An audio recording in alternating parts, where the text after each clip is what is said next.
Press that. Okay. Now it's saying preparing to live stream the webinar. Yep. Yep.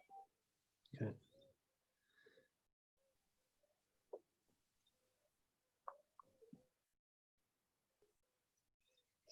Okay. Yeah, we're live. We should be live. Cool. Fantastic. Right. Amazing. Thank you. No problem. Okay. Yeah. Feel free to Cool. Fantastic. Amazing. Wait, don't leave. Maybe I gotta name the host. Oh shit, I am the host. Hold on. Okay, he's gone. Okay. Hey guys. Okay, so guys, everyone. Okay. Everyone, we are about to go live in approximately 15 minutes. So happy to have you watching over there. Give me a moment. We're going to start exactly at 6 p.m. BST, 1 p.m. EST. Just give us a few moments. And I'm really happy to have everyone. Very, very, very, very happy. Going live in 10 minutes. Okay. Okay, cool. Thanks, you guys. And yes. I'll see you very, very soon. I'm just gonna grab a coffee and thank you guys. See you guys in 10 minutes. Let me give you some Chopin to listen to while you wait. Everybody loves some Chopin. Okay, yes. We need some relaxing after all this stuff. Okay. Thanks, guys. 10 minutes.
Whew. Okay, guys. Whew.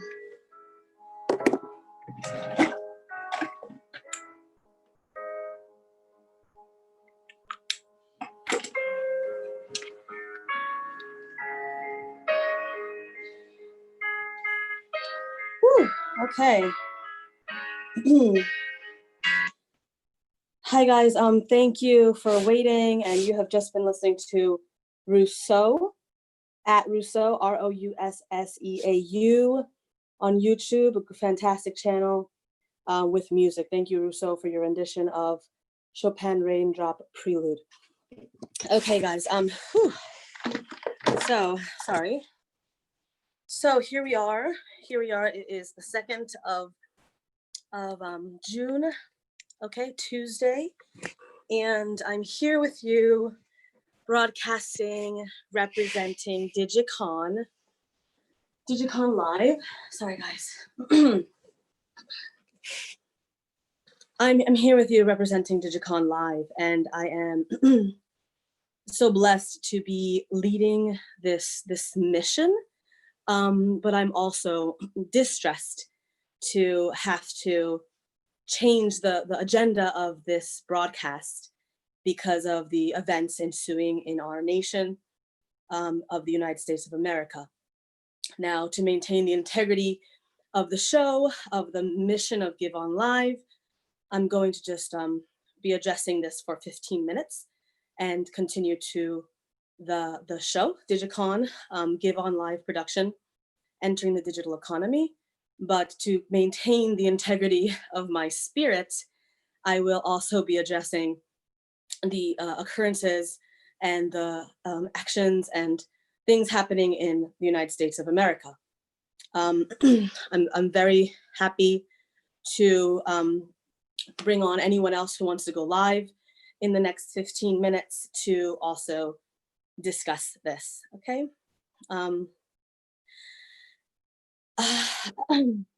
So one of the things is this broadcast, this actual show was meant to be a celebration. Today was meant to invite all of our community partners who have been giving of themselves. If you don't know the mission of Give On Live, it is actually a public live stream library, and we are curating positive, meaningful content in one place to make it easily searchable. And we've had amazing creators and artists who have contributed to this mission. We have cool community friends who are doing giveaways and even joining affiliate programs with us. So it really is fantastic, and that's what this whole show is meant for. So also, please, we appreciate to support the mission. If you can just subscribe, starting here on YouTube, that would be fantastic. Now, while this is meant to be a celebratory show, it is important to address the current events of the world. And while that was coronavirus a few weeks ago, right now that is George Floyd. And if you do not know, those of you outside of the United States, George Floyd was murdered at the hands of a police officer. And the injustice of that occasion has caused protests, some peaceful and some violent, riots, and complete conflict, right, in the United States of America, including protests in other cities. Now, there's also been a lot of talk and noise within social media. Some people taking advantage of the situation to maybe uplift themselves, and some people really joining with the mission. Now, myself, maybe I would have been a person in the past to say hashtag all lives matter, because I believe that, right? But in this particular instance, it is very important to articulate Black lives. And it's not to make a distinction, because I don't make distinctions between races. I make distinctions between spirits, but it is important, and that's why, leading this mission of Give On Live and the Digicon broadcast, I really want to say with my voice that Black lives matter. And that is because there's a particular experience that the Black community is enduring that needs to be addressed. And that does not mean that all lives don't matter. It's not like that, but it does mean that we're joining together as a united community to bring up these issues in a peaceful and direct manner. You know, I applaud Reebok. I applaud some celebrities that are also being direct, pink, in addressing this condition of society. So I'm just wanted to address that, and I'm happy to anyone who would decide to together discuss this, or to be able to address it at this moment. We're going to go to the celebration. We're going to go to the Give Live mission. We're going to go to all that great stuff in 10 minutes. But if anyone wanted to share and be here and just be with this, like I'm out of breath. Like I can't be in this situation and how we're feeling. I welcome that discussion. And my friend Kevin, he's not dead and he's here on live with us. I would love to hear another person's voice at this moment. Hey, Christiana. So I came in a bit late, so I caught the last piece of your speech there. So I didn't catch all of it. I didn't catch all the of what you said, but I caught the end part piece, which I guess probably summed up to a certain extent probably what you were talking about before. Yeah. So yeah, we live in a world with lots of I would say systemic issues. One of those systemic issues is definitely tied into, I think a lot of this stems down to socioeconomic issues, education, things that simply aren't accessible to many swaths of the population. And the Black Lives Matter movement, I think at the core really is about socioeconomic change, access to those things like education, access to things that, I mean, I think education is probably one of the hardest things to change from the ground up, right? It takes decades. It's not something that can change in a year or two. It can't change. It takes generations to change how people think, how they look at other people. And unfortunately, I guess the Black community on a whole has been in this fight, well, for a long time. But in modern times, you know, if we're talking about Martin Luther King and the civil rights movement, you know, it's now been 60 years. And as we can plainly see, those systemic issues really haven't been addressed. And I think it really comes down to you know, when I say education, I don't mean, you know, Yale, Harvard, or I'm not even talking about public education per se. I mean education that starts from the family, that starts from, you know, people raising their kids the right way.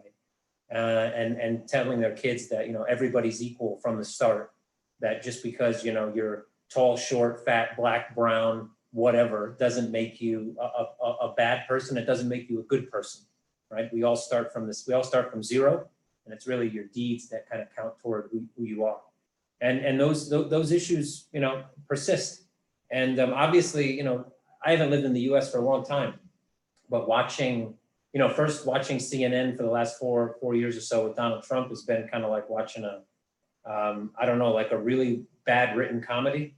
But, you know, on top of that, you have now, you know, Corona, which obviously has been in the news all over the place for months now. And now you have, you know, riots. And, you know, it's kind of hard, you know, I hear a lot of people say, if you don't say anything, then you're part of the problem. Right.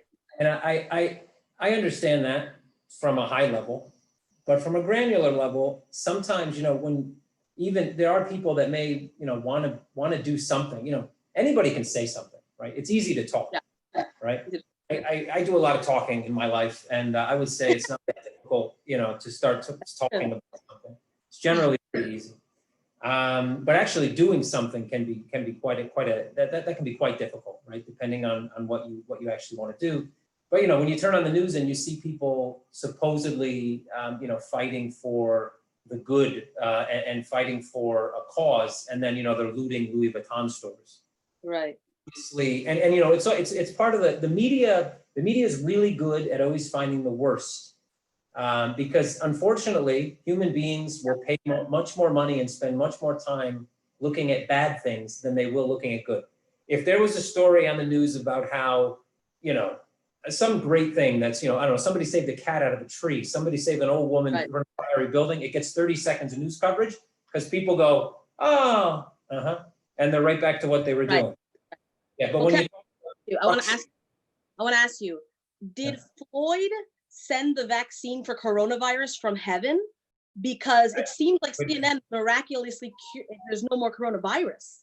Is that? Yeah, no, of course not. Why coronavirus? Obviously, there was never any coronavirus, but yeah, it's amazing how, you know, because what gets more coverage, basically, right? What gets more coverage now? What we've been talking about for 3 months, everybody's, or this new thing that obviously we can spin and make look maybe much worse than it actually is, or spin it in a bad light where, you know, people tend to watch the news a bit more. So yeah, it's anyway. The world the way it is now, I guess, thank God for, you know, things like Twitter, things like YouTube, things like where people can actually get their thoughts heard, and we're not just listening to the same talking heads on CNN, BBC, whatever, who tend to churn the same nonsense over and over and over again. Yeah, and I love, you know, stars like Don Lemon, right?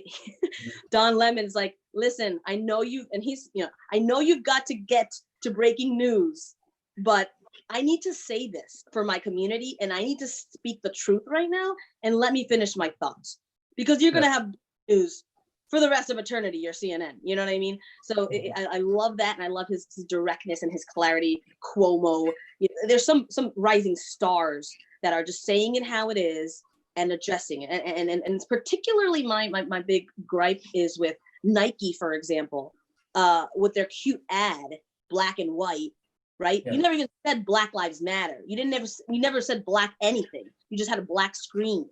Just don't do it. Yeah, you just don't do your PR scheme. You know what I mean? It's not a judgment call. It's an invitation to come out and do something concrete, right? Not just use fancy words and buzz terms to get more PR.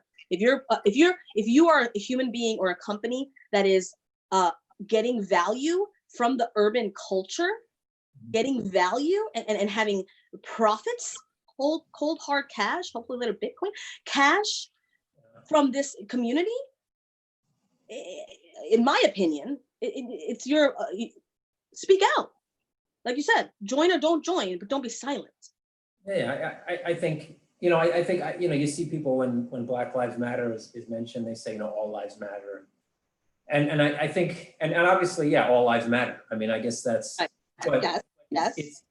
But at the same time, I always wonder if is it almost kind of counterproductive or even kind of racist to push the fact that all lives matter when the focus right now is obviously on the problems of one specific community, right? When you look, this whole Black Lives Matter movement came out of, you know, a specific problem that's faced by a specific community. Yes.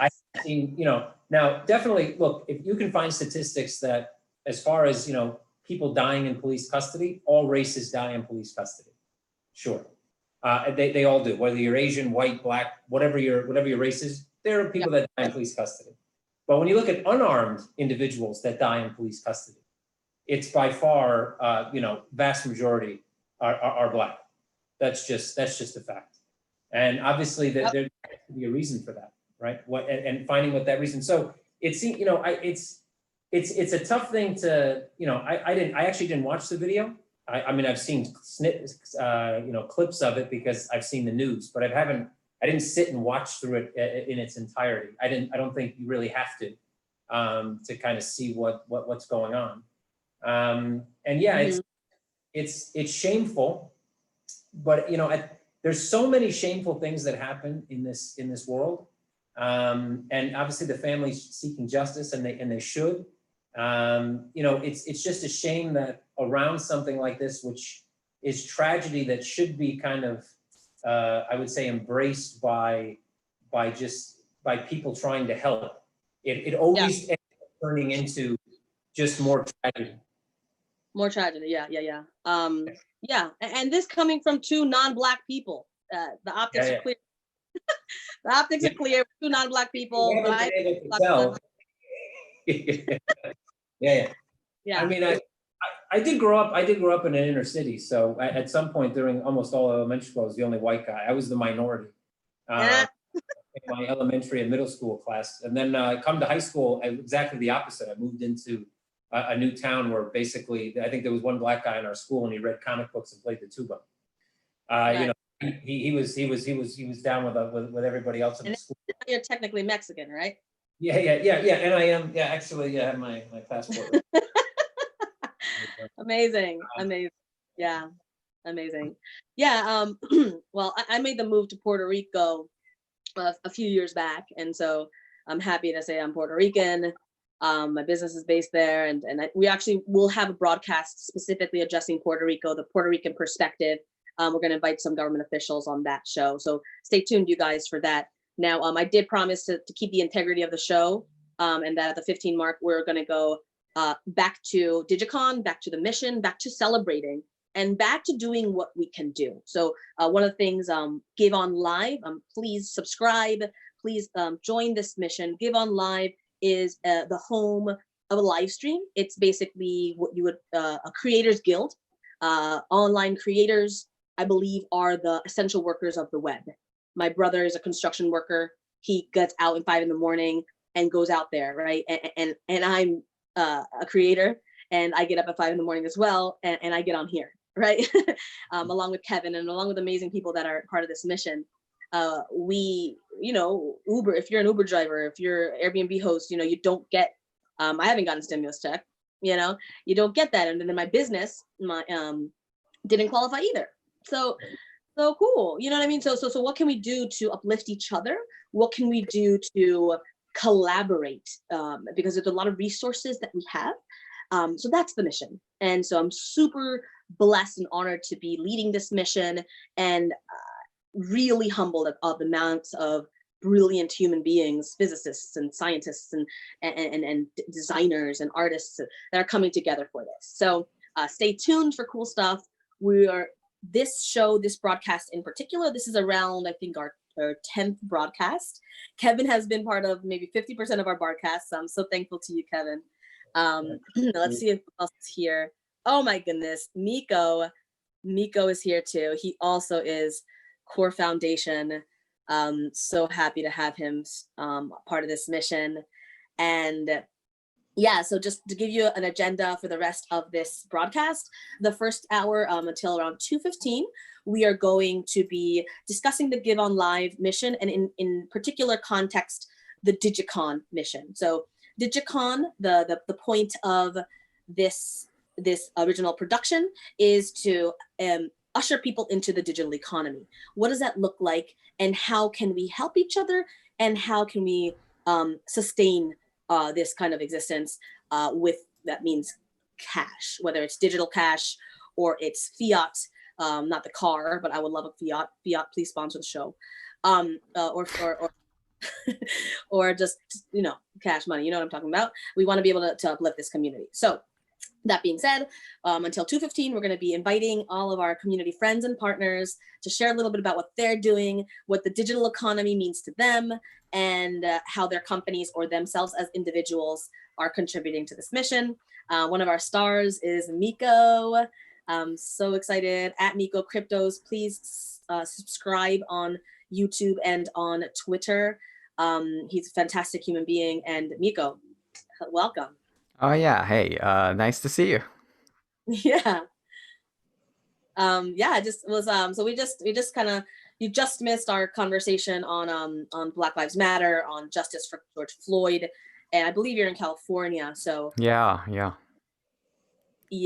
So we spent about 15 minutes on that, so I do want to just why don't we just actually take 1 minute, maybe just 1 minute in silence as we switch topics, if we all allow that, guys. So maybe we'll just wait 1 minute and just Blackout Tuesday and 1 minute. Yeah.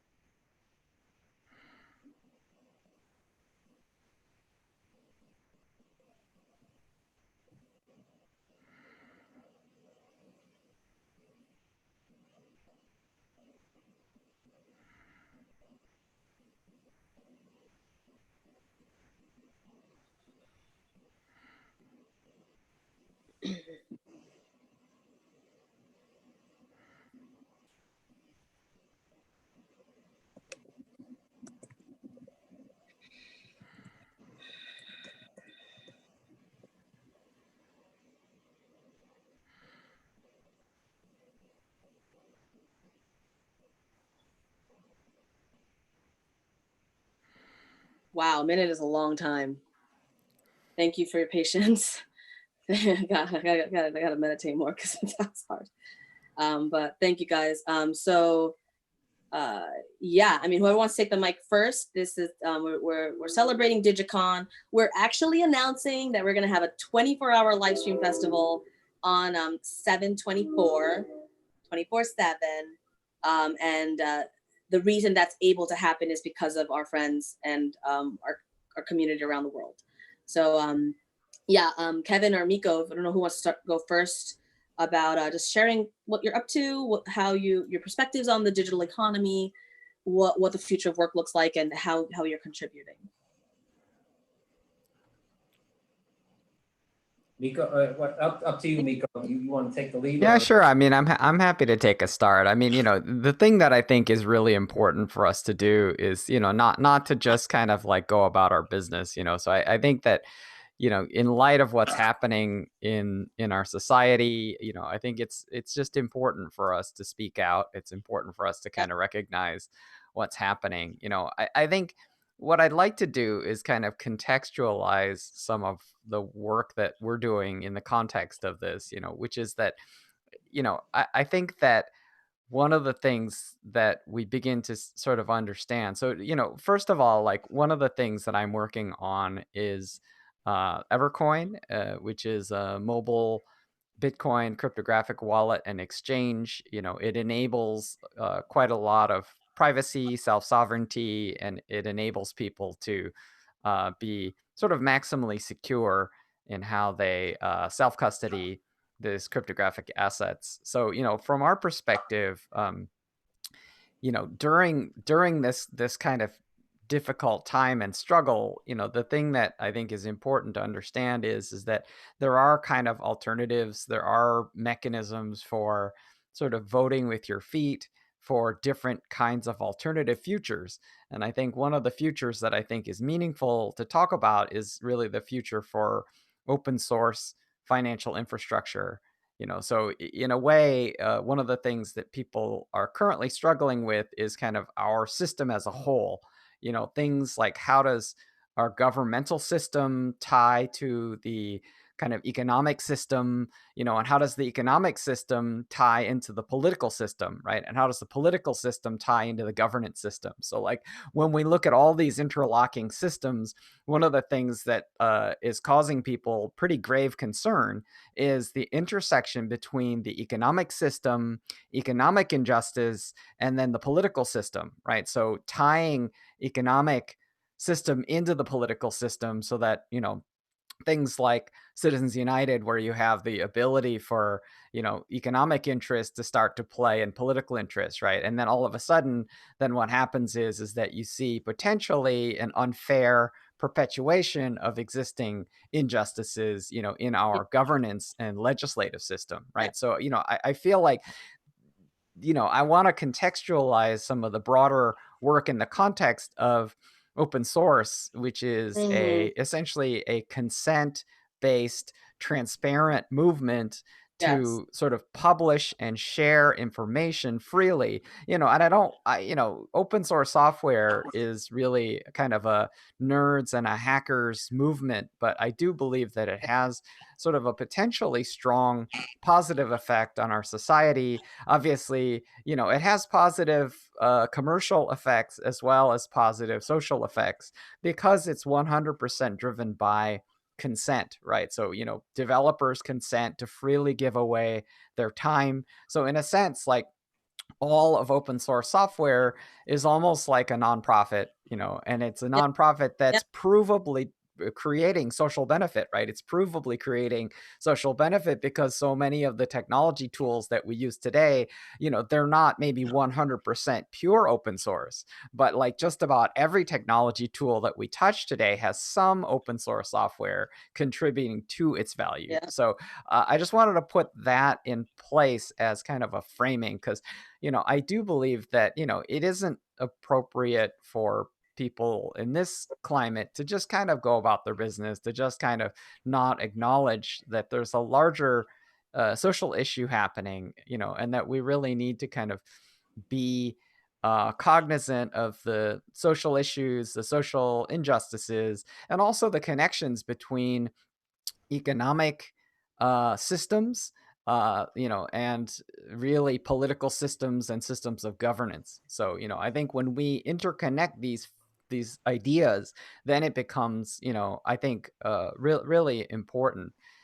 So, I in my Facebook group, Advanced Crypto Asset Trading, we just invited Say Jackson, who's a book author on essentially it's sort of a Bitcoin for Black economics, and so it's a very interesting kind of discourse that we're starting to have.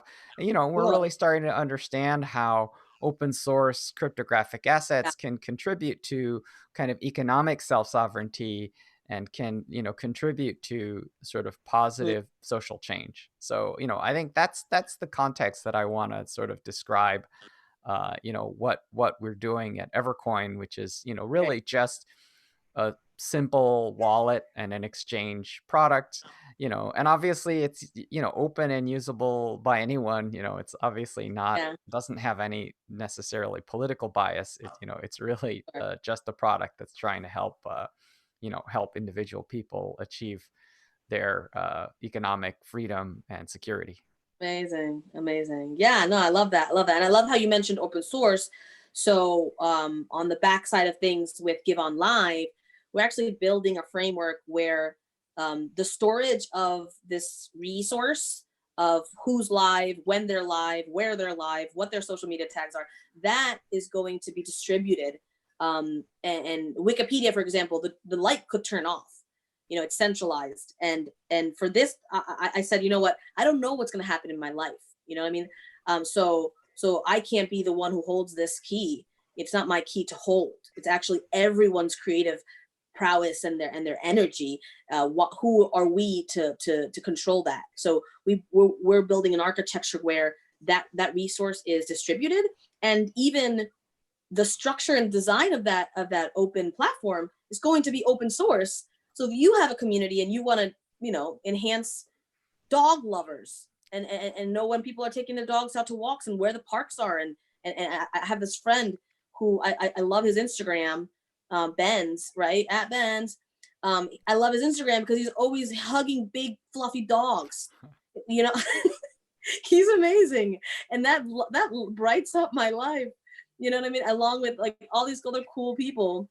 So anyways, so we want to be able to design an architecture that could be used in other communities later on, so. Yeah, and I think that this theme that you're describing is quite a relevant theme. One of the things that I got from one of my friends is kind of this act of witnessing and confirming information, right? I think that's a very important principle that's alive today. I mean, I think I recently posted, I have a website called safercrypto.org. And on this website, I recently posted this deep fake. So a friend of mine was recently subjected to a deep fake attack on a hacking incident. And in this deep fake attack, an attacker basically called up his sort of Brazilian general manager and actually was essentially able to sort of voice impersonate him using a WhatsApp message, right? So, this is so, and it was basically all about kind of like, oh, I have a urgent business transaction to make with you, and so, so it's very much kind of this attempt, and there was a previous case reported by the Wall Street Journal where $273,000 was actually transacted through the style of hack, and so because of that, there's an increasing attention on the authenticity of information. And one of my friends who's based in New Zealand we were talking about how blockchain technology could be used to authenticate sort of a tamper-proof witnessing application that can take kind of tamper-proof sort of video from consumer cell phones, and to be honest, like, I feel like there's in the blockchain, so-called blockchain space, there's so much kind of bullshit. Like there's so much crappy Say that again. people saying all this stuff that makes no freaking sense and doesn't even work. And, it has nothing to do with the technology. But, in this particular case, like, I think the idea of taking a cryptographic hash at the time of the capture of a video, and then taking that and then signing it and then putting it onto not like some specialized weird like token that you can buy, but just stick it on like the Ethereum blockchain. Just stick the hash on some public chain that is already being supported. It's already alive and it's already reliable. So just park the hash there, because then you can go back anytime and you can say, I took this video. It still has my signature on it. I took it at this time in this location, and the phone and the app I was using signed it. And like, it hasn't been tampered or modified, because the exact bits and the hash signature, not the whole video, you can't store that on a blockchain, but like just a hash, right? And you can say this hash proves that the exact bits I captured on this application that signed it has not been modified since that time, right? So to me, these are really simple things that could be done in a hackathon, So I'm just saying that, like, there are implications of this technology. I don't want to monopolize the conversation. I just want to offer that, there are solutions, and, there's meaningful things that technology can do, because technology is doing a lot of things that are not, they may be meaningful, but they may not be beneficial. So. Cool. Kevin, what's up? Thank you, Miko. Sure. I'm used to be the one talking, so it's kind of nice to listen. But yeah, I agree on that. I was just thinking about, there's a couple applications I've actually seen with Merkle Tree that timestamps different data sources. I haven't seen it done with video per se, but with documents, or with where it doesn't actually hash the entire document or hash the entire, whatever the piece of the material that you're trying to authenticate. But it stores enough data where if that original data is altered, you know that it's been altered. And a Merkle tree is pretty easy to set up. I mean, it's one of the more, it's a piece of, let's say, Bitcoin and Ethereum's blockchain per se.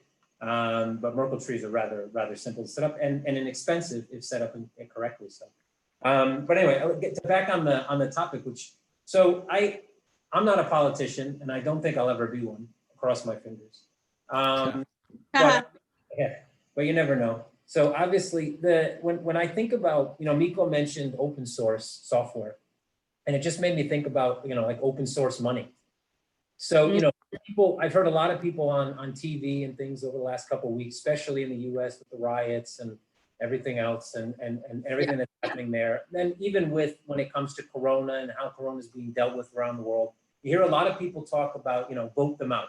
So, one of the biggest things you can do in a democracy, obviously, when you have a problem, vote them out. You vote for somebody else, basically, right? So when there's an issue, you have the power to go to the ballot box, usually not the same day that there's an issue, unfortunately, but at some point in the future to vote that person out, right? Vote them out. Okay. Vote them out, yeah. But now people have, with this open source money or programmatic money, you have the ability not only to vote politicians out, but you can vote out economic monetary policy. You can vote that out as well. So giving people this option to get into, I'm not going to go down the path to talk about, stores of value and payment systems and everything, because I think Bitcoin in general and any cryptographic type instrument of value that may come out in the next 100 years, everybody may view them differently. We may look at their use cases a bit differently. The point is, though, that we've never had a choice on how we can, where we can, what type of money we can use, how we can store these assets of value, right? You've had choices between gold and silver and other, I would say, rather difficult to move or almost immovable objects where you can store some value. You've never had an option to just say, well, I can use the dollar or the euro, or, I could use this decentralized programmatic money that there is no central governance over, that I'm not just a pawn in a larger game, And I think that, a lot of people sitting in this room right now probably understand how central banks work, how Fed banks work, how monetary policy generally works, and all these things that monetary policy has under its belt. That if anybody, if everyone knew how these things function, their minds would explode.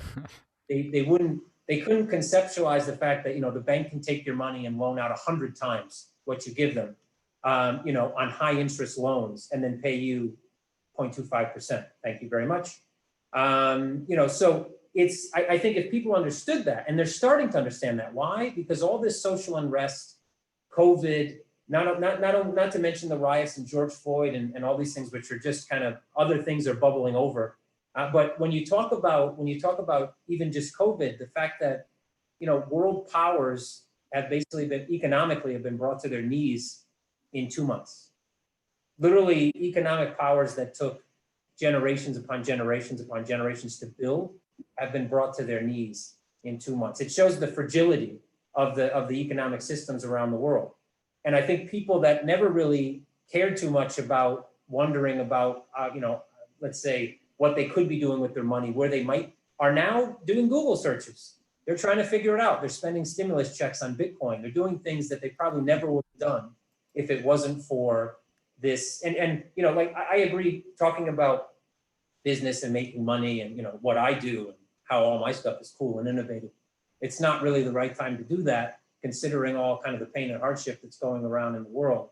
But I think the one thing that I would underscore is that every time when there's a major crisis worldwide, whether you're talking about COVID or you're talking now about this, what I would say has been a crisis, I guess, well, for a long time, but in modern times, maybe 60, 70 years, when you're talking about civil rights, when you're talking about all these things, and to be honest, I think the COVID might even be playing a role in this. This has existed for a long time. And we've seen other incidents like this in the recent past. But the fact that people were on lockdown, the fact that people have been now kind of compressed into a much smaller ecosystem for the last 2 or 3 months, and then all of a sudden they see these injustices happen again, it's almost like a catalyst for a much bigger reaction than I think we've seen in the past. And I think that, out of that comes good. Out of every crisis comes something good is going to happen. There always is. That doesn't necessarily mean it's all good. No. But people come together, good things happen. And I think people, innovative people out there that might not have been looking at, crypto and blockchain and programmatic money and all these good things, they start to look at it now. Because again, they didn't understand really the implications before, and maybe they're starting to understand them now, which is a good thing at the end of the day. Absolutely, absolutely, and even schemers, and those trying to wave the decentralization shtick when they're actually centralized. And I'm not going to name names, but you can imagine who I'm talking about. At least thank you for your brilliant PR. Thank you for your film-like trailers to let everyone know cryptocurrency is a thing, to let everyone know that this whole this process and what we can do with this technology exists. So thank you for the legislation, weird meetings that you've been involved in, that pretty much brings light and other people who are not usually in the space, legislators, for example, that control legal regulation, can be aware, and the general public can be aware. You know what I mean? And I think obviously a lot of this we've been talking, the world has been talking about inequality over the past, hours, days, whatever. And inequality has been part of this world since, before human life probably existed. The inequality is built into lots of the fabrics of life that I wish it wasn't. But inequality, but again, going back to, let's say, just the economic side, economic inequality since we've had economies has been an issue. And for some reason, it's one of the things with economies that's never gotten any better. In fact, gotten worse in many aspects, because as those gaps between rich and poor have gotten bigger and bigger and bigger over time, that inequality has gotten worse and worse. And a lot of that stems back to the fact that wealth, well, most people, what they consider, when they talk about wealth, is tied to a centrally governed, currency, whether that be, US dollars, Australian dollars, euros, wherever you happen to be in the world. And now there's an option to unpeg yourself from that centralized governance. Now, I wouldn't call myself a Bitcoin maximalist, because I won't give you a prediction of it being, worth $1 billion in 5 years, or $1 million in 4, or 250,000 in a year and a half, or whatever. Hey, Kevin, not all Bitcoin maximalists are like that. Just putting it out there. That's true. There's one or two of the guys out there that don't. One or two. But I think, I try to make a point every now and again that, economic theory is theory. And, I didn't go to school for economics, but I've definitely read a lot, and I've been involved in the finance markets now for 20 plus years. So I know a lot about economic theory. And I can tell you that in the last year, everybody's seen that lots of economic theory, is still theory.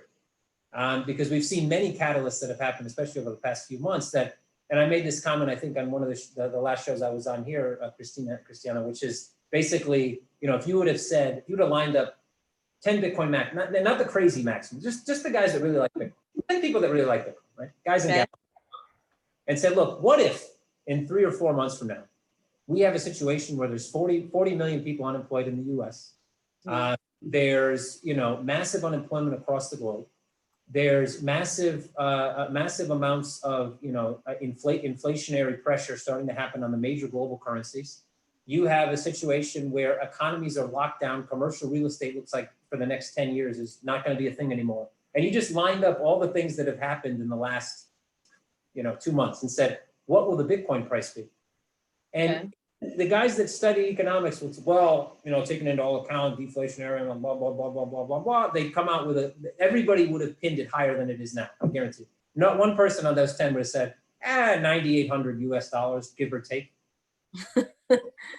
And that's because economic theory would tell us that, the flight from an inflationary currency and the flight from currency that's under centralized governance, the flight would be massive. Right. Hasn't been. It would also tell you that supply and demand is only 20 million units. So obviously with more demand, blah, blah, blah, blah, blah. Again, That's interesting. And then on the other side of things, like my friend, Tony, he has a show called Disrupt Nation and YouTube. Please check it out. But he had McAfee on the show recently. And then at some point in the broadcast, McAfee literally pulls out his guns and it's like, where's Bitcoin going to help you when you need food and you defend your household? That being said, he is a proponent for Bitcoin, but there's a certain point where it's survival, right? And where's your digital cash now? Again, for example, I can speak for. I think I made a point actually the last time one of the last shows, which was when if the excuse the French, but when the shit hits the fan, really. Right. I'd be the guy with a lot of gold, silver, and Bitcoin and cash sitting around, or the guy with the ammunition, guns, and tuna fish and canned beans. Tuna fish. Yeah. Hey, I mean, I was in Puerto Rico during the Hurricane Maria, and a very wise man told my brother and I, who he flew off in his jet, and we stayed in Puerto Rico. But he's a very wise man. He's like, go to the ATM now, get cash for the month. This is the combination to my safe. There's a gun there. Eat all the food in my fridge if you need. See you later. And me and my brother and I are single, no kids, so I understand he needed to leave the island. But down to basics, get cash, and it happened after the hurricane. Basically, there was no gas. People were in lines for hours in gas. I don't know why. They had no place to go. There was no communication. Even if you wanted to leave the island, the airport was shut down. There was no internet. And the reality was we just needed food and shelter and protect our home, So then it and this is something we could ask if it will happen. Then the banks, the ATMs, first they didn't have power. Then they did have power, and we could only take $100 a day out. You know what I mean? And sometimes it was just out of money. One of the problems with innovation, especially in fintech, finance, whatever, is that we all build and before the internet, fintech existed, right? But it was obviously much different. You wouldn't maybe not even classify it as fintech according to, let's say, the modern definition of fintech. But there's been technology in finance since, tape backups and all these things. There was definitely, tech. However, all the new tech we build is all built on the back of communication. So you remove the communication, let's say, globally. Before it was kind of, I would say even months ago, let's say before the whole COVID thing happened, it was kind of hard to visualize a macro issue that affected literally the entire globe, right? Because there's always issues somewhere. There's always some regional war, or regional communication issue, or regional, epidemic. Those things happen all the time. There's probably never a week that goes by in any year where there's not some type of micro chasm somewhere of some type of tragic situation, or getting cut off from communication. That happens. But on a global scale, having economies shut down, et cetera, is something I don't think anybody really would ever expect they would have seen. Now imagine even, we all talk about Bitcoin and crypto and all this great stuff and all these great DeFi and all these great innovations that are coming. But what happens if the global communications are shut down? Right. Sorry. Bye-bye innovation, right? I mean, so, and there's a question. Actually, I had this conversation in the office just the other day. We like to play these. We're actually doing a risk analysis. We have to do a new one every year. We hadn't done one this year yet.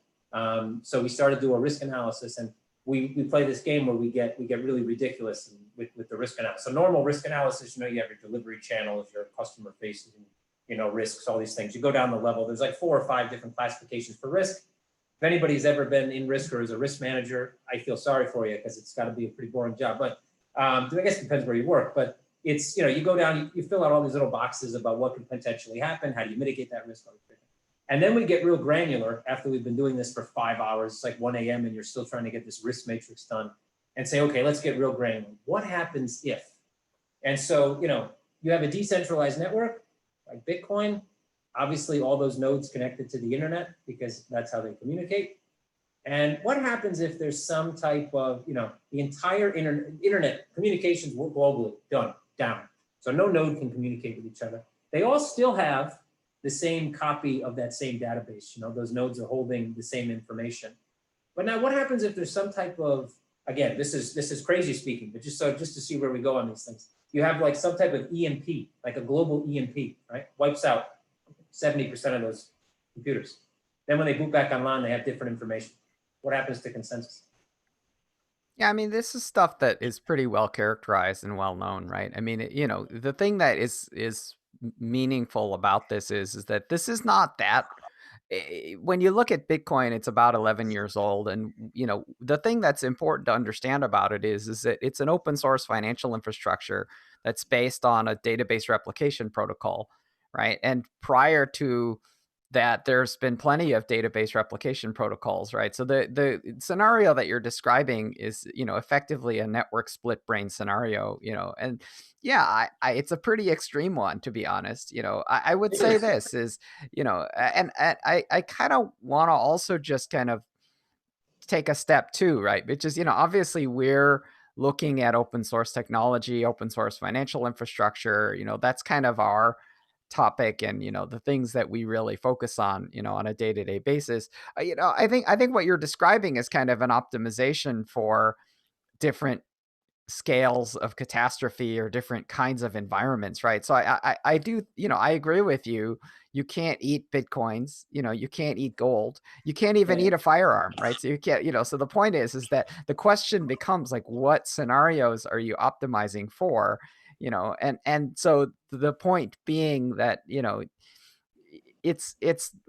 those scenarios may not be the purpose of something like a Bitcoin, right? Like if you look at the overall, what some people are doing, it turns out that like lots of retail like investors are buying the stock market right now. Right. Yeah. And so if you look at the stock market, the Dow Jones Industrial Average is up, right? And that's really strange, given kind of how artificial a lot of this is, given that the Federal Reserve balance sheet is at like $6.13 trillion, and they're also buying ETFs.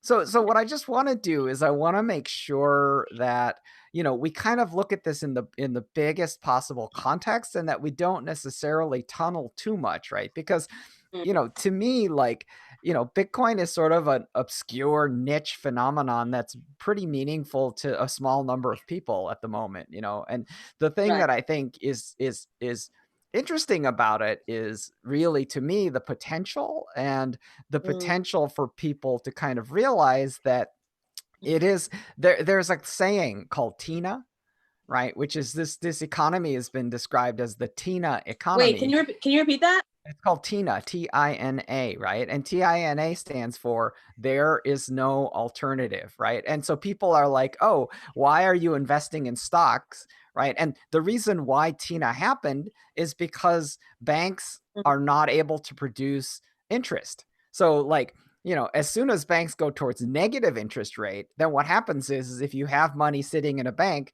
it actually starts decreasing in not only does it increase in value, but you actually decrease the total number of dollars that you have, right? It's actually not only just decreasing in the value of each dollar, it's actually decreasing the number of dollars you have, right? So the point being that, you know, the economic stimulation of low interest forces people into investment into the broader economy because of TINA, because there is no alternative, right? But the point that I'm making is that there actually is an alternative, right? And, you know, so I call it like BITO, which is, you know, Bitcoin is the alternative, right? And the point is that it isn't, there's no all singing, all dancing asset, right? In other words, you can't expect Bitcoin to do what food does. Like, food is something that has one capability. Bitcoin has a different capability, and Tesla stock has yet a third capability, right? These are all different capabilities.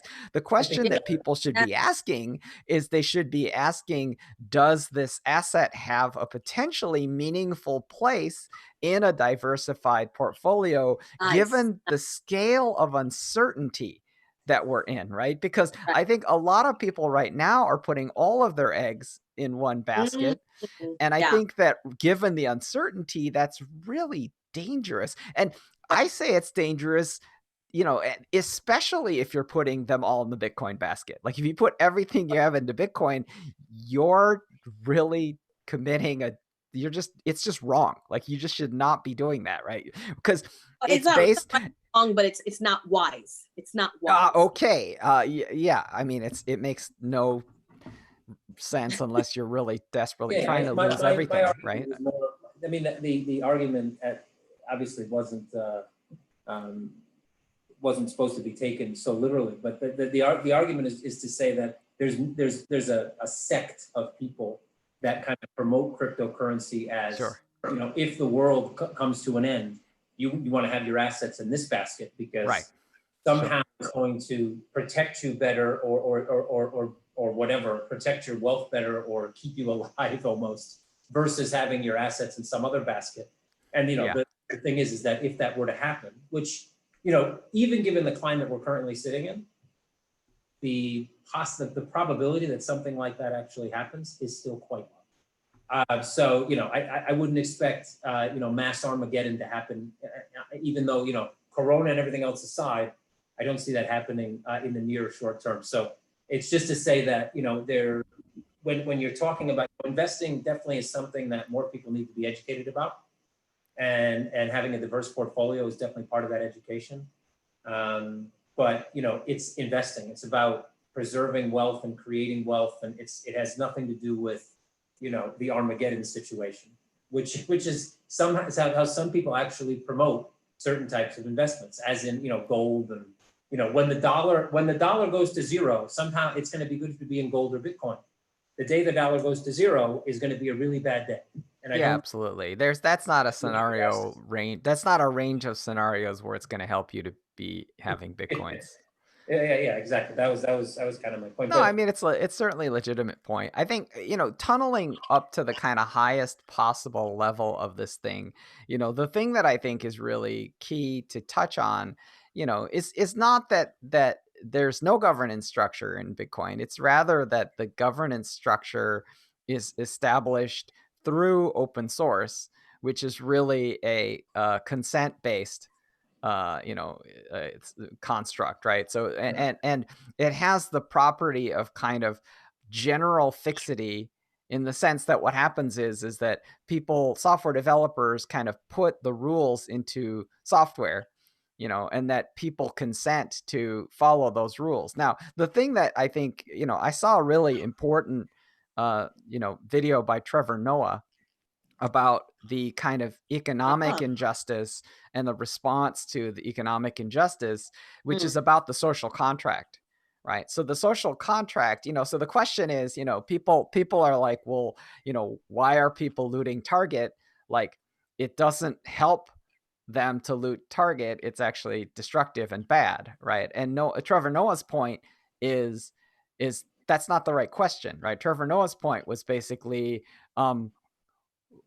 why should they not loot Target, right? And the previous argument really that stood was, you should not loot Target because of the social contract, right? And the social contract is basically, we're gonna treat you according to the rule of law as long as you abide by the rule of law. Sign here.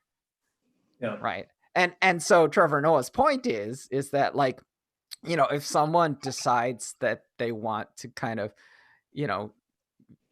sort of execute you in, have an extrajudicial execution of you sort of in public, the contract is broken, right? So the point being this, right, which is that, if you look at the governance systems in the open source world, it's not that there's been no history of the breach of a contract, or that, like, there's all kinds of situations where things didn't go the way people wanted, and people rebel and they go to other blockchains, or they abandon things, and so all of that is real. Really what I just want to say is that people are empowered to vote with their feet. And the thing that's nice about these kinds of electronic governance mechanisms is that people can look into it. They can have a lot of freedom and choice, and they can kind of basically go where they feel safe and where they feel freedom, and so to me, like, freedom and safety are kind of the base platform for any kind of social agreement, and I think one of the things that people have noticed is, so far, Bitcoin has been relatively free and relatively safe, and I say relatively, and so that's, I just want to kind of like make sure that we're kind of continuing to tunnel up widely, and not to kind of be sort of Bitcoiners who are sort of overly drilled down during this kind of a time, what I mean? Because I feel like there's a risk that we just are sort of inside of our tiny box, talking about issues that only concern, a small number of people. Yeah. Wow. I gotta jump off at the top of the hour, by the way. But It looks like we have a new guest. It looks like Anatoly's here. Anatoly. Yeah, Anatoly, straight from Latvia. Hi from Latvia. Yeah. From Riga. Just joined. That is why I don't understand what is happening. Only the ending of the talk. Yeah. No problem. I'll just sign off here. But nice to see you, Anatoly, and nice to see you, Kevin and Christiana. So thank you, Miko. Miko, okay. wait, at Miko Cryptos. That's on Twitter and YouTube. That's my Twitter. Yeah, feel free to jump in. Miko Cryptos. Yeah. And if you're curious about kind of online security too, safercrypto.org. So check it out. Thanks. Check it out, guys. You're going to want to. You're going to be happy you did. Thanks, Miko. Bye. Bye. Amazing. So we have two. So Anatoly, yeah, we've just been well, we opened up the broadcast addressing the crisis in the United States, which is a systemic crisis, and then we went on to celebrate our Digecon and Give on Live mission, and now we're transitioning to the second hour where we are, again, we're still in the context of everything that's happening in current events, but in the next hour we are going to be specifically addressing the role and the status of creators. So you're a creator, Anatoly.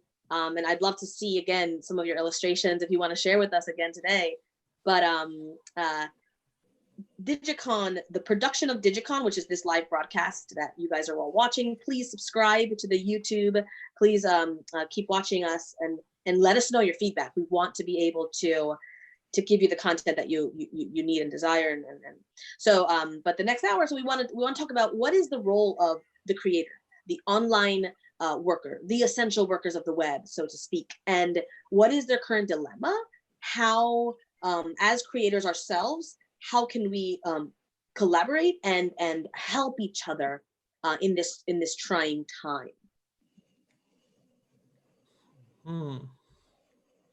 Just jump in. Feel free, Anatoly, go for it.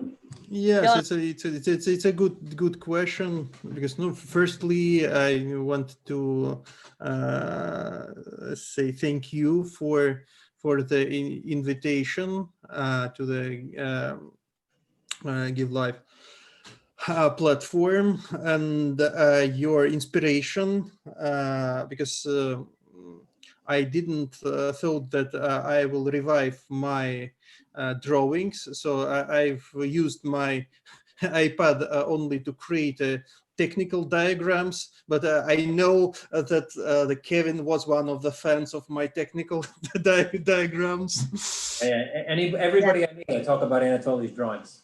Everyone, and Anatoly, just to let the fans know, let them know, what is your Twitch? My Twitch is Twitch TV /Math Music. I'm trying to draw my illustrations live there, but no. I would say maybe I will create a separate channel for the English-speaking audience. Make those English people learn. Okay. But I would say that I'm drawing a lot, and it allows me to express my thoughts more clearly, even for those who don't understand Russian. Exactly. No, that's the thing. Like music and art. That's why, you know, in the month of June, we're going to be curating the music and the art channel for Digicon. So we're going to be inviting people within music and art who are entering the digital economy and pivoting correctly, like D Nice, really cool DJ. And we're going to be inviting them in the month of June. So we're curating that channel. But music and art speaks volumes, and it translates feelings and emotions and deep-seated things, right? Without the need for language. So it's really cool. I mean, Anatoly, I think everyone's now dying to see something from you. If there's any chance we can see any kind of illustration, that would be super cool. Yes, okay, we can create some illustrations live if you want. Really? Oh my goodness. Yeah. Well, I just yeah, well, I mean, wow. But I need to understand how to share share my screen. Let me check. I'm so excited. Oh, there we go. So what is happening? Oh, it's in crypto art. Oh.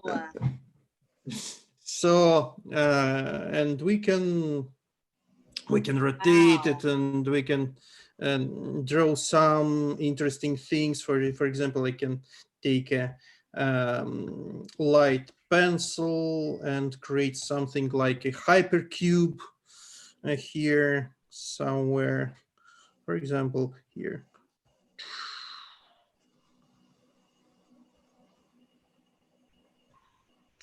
So a happy little cube. Yes, it will be 4-dimensional cube. It's not only 3 dimensions. So this is a kind of 3-dimensional cube. But what I will do, I will draw another cube that is smaller.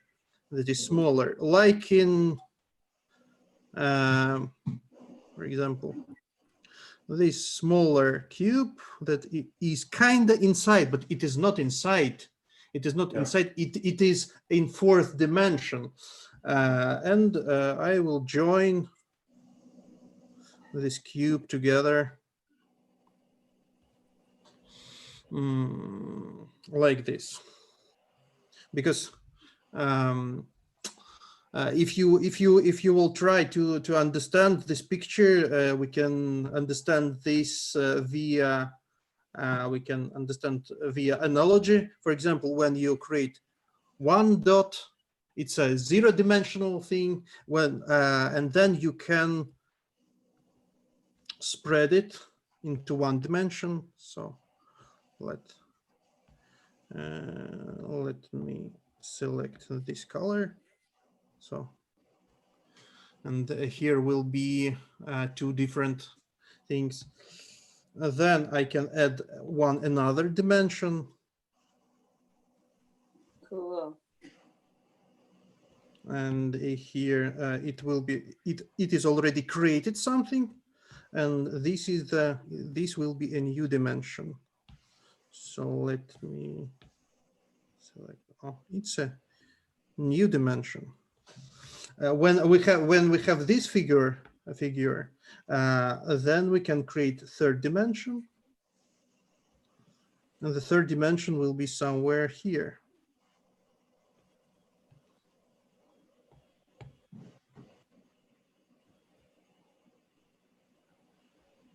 So cool. Mhm.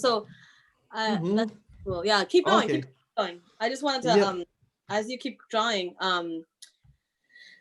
it would be kind of cool, Anatoly, if you yeah, like so as an artist and as someone with, mathematician as well. So what have been, since the coronavirus and now with the current situation, I don't know, are you aware of the current situation in the United States?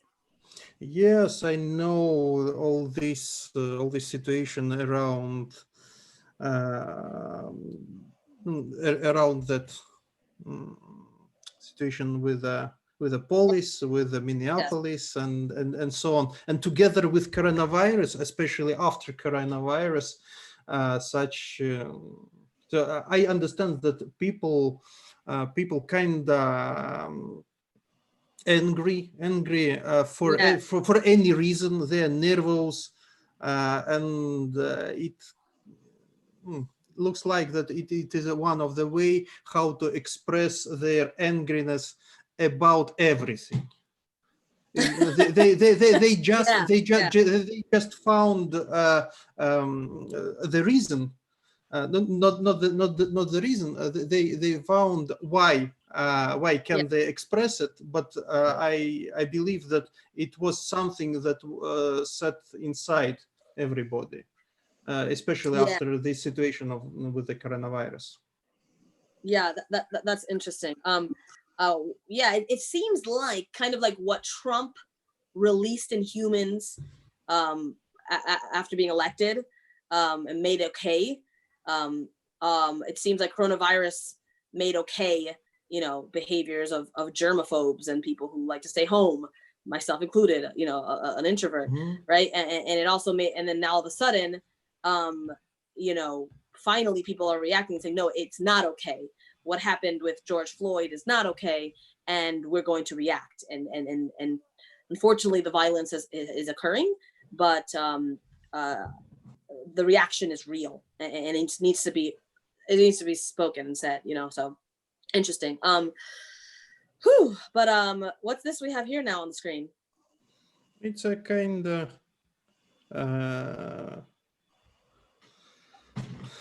palette with cryptocurrencies instead of colors, because we can draw our crypto world using these cryptocurrencies as colors. And I think that some colors are brighter, some colors maybe they're not so bright for a while. Anatoly, if Give on Live, if the Give Live mission had a cryptocurrency, what color would it be? I think it should be like your lion.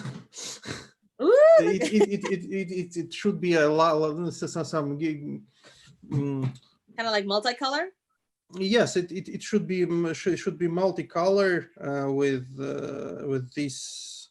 I do not know. let me try to. Ooh. So, and then I will select something like this. Wow. Ooh. That looks like fire. That looks like the that looks like from Frozen, the flames, those purple. Yes. Wow. Something like that, something like that. So Kevin, are you still there, Kevin? Yeah. I'm watching. Cool. I'm watching the drawing. So, Amazing. Drawing, and maybe so I'll share an insider story about Anatoly's drawing, Christiana, and myself. So we all happened to be one night at a nightclub in Paris. Okay. It was what, 2000? Was this 2019? I think. Yeah, early 2019. yeah. So we were there with like some other people, and the place was packed, and we're all kind of just dancing on the furniture. And Anatoly, and so everybody's dancing on the furniture. There was, alcohol. We're in a nightclub, right? So everybody's been to a nightclub. You know how it is. And Anatoly was sitting in the corner on his iPad drawing. Mm-hmm. All this chaos, like as the world is in chaos right now. Anatoly was peacefully sitting, drawing spectacular drawings on his iPad. Mm-hmm. Right. So yeah. To add to that story, Christiana was twerking on a table and trying to catch Anatoly's attention, but he would not even look over. He would not even look over. But I would say, I would say that it was one of the first time I've seen you, and I even tried to draw something for you and make a typo in this graffiti, and it was the shame on me. No. Actually, you actually, yes. I think you were working on Christiana, an image of Christiana. It was your name basically. Yeah, that was gorgeous. And all kinds of things. Yeah. That was beautiful. I think I felt bad for asking because then you were working on it and there was like all these like beautiful ladies around, and I'm like, Anatoly, look up, Yes, but Oh my goodness! Oh, it's beautiful. It looks like a blazing star. Oh my goodness, this is so cool. This is amazing. That's an EMP. That's an EMP shorting out the Bitcoin network so that this particular coin goes right to the moon. Yes, and we can easily add some cryptocurrencies here. Yay! For example, some Ethereum. Bitcoin, please. Bitcoin.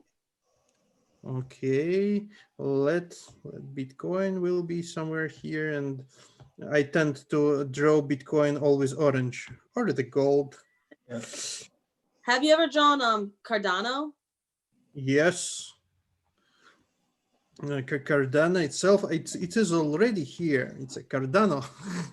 Oh, beautiful, amazing.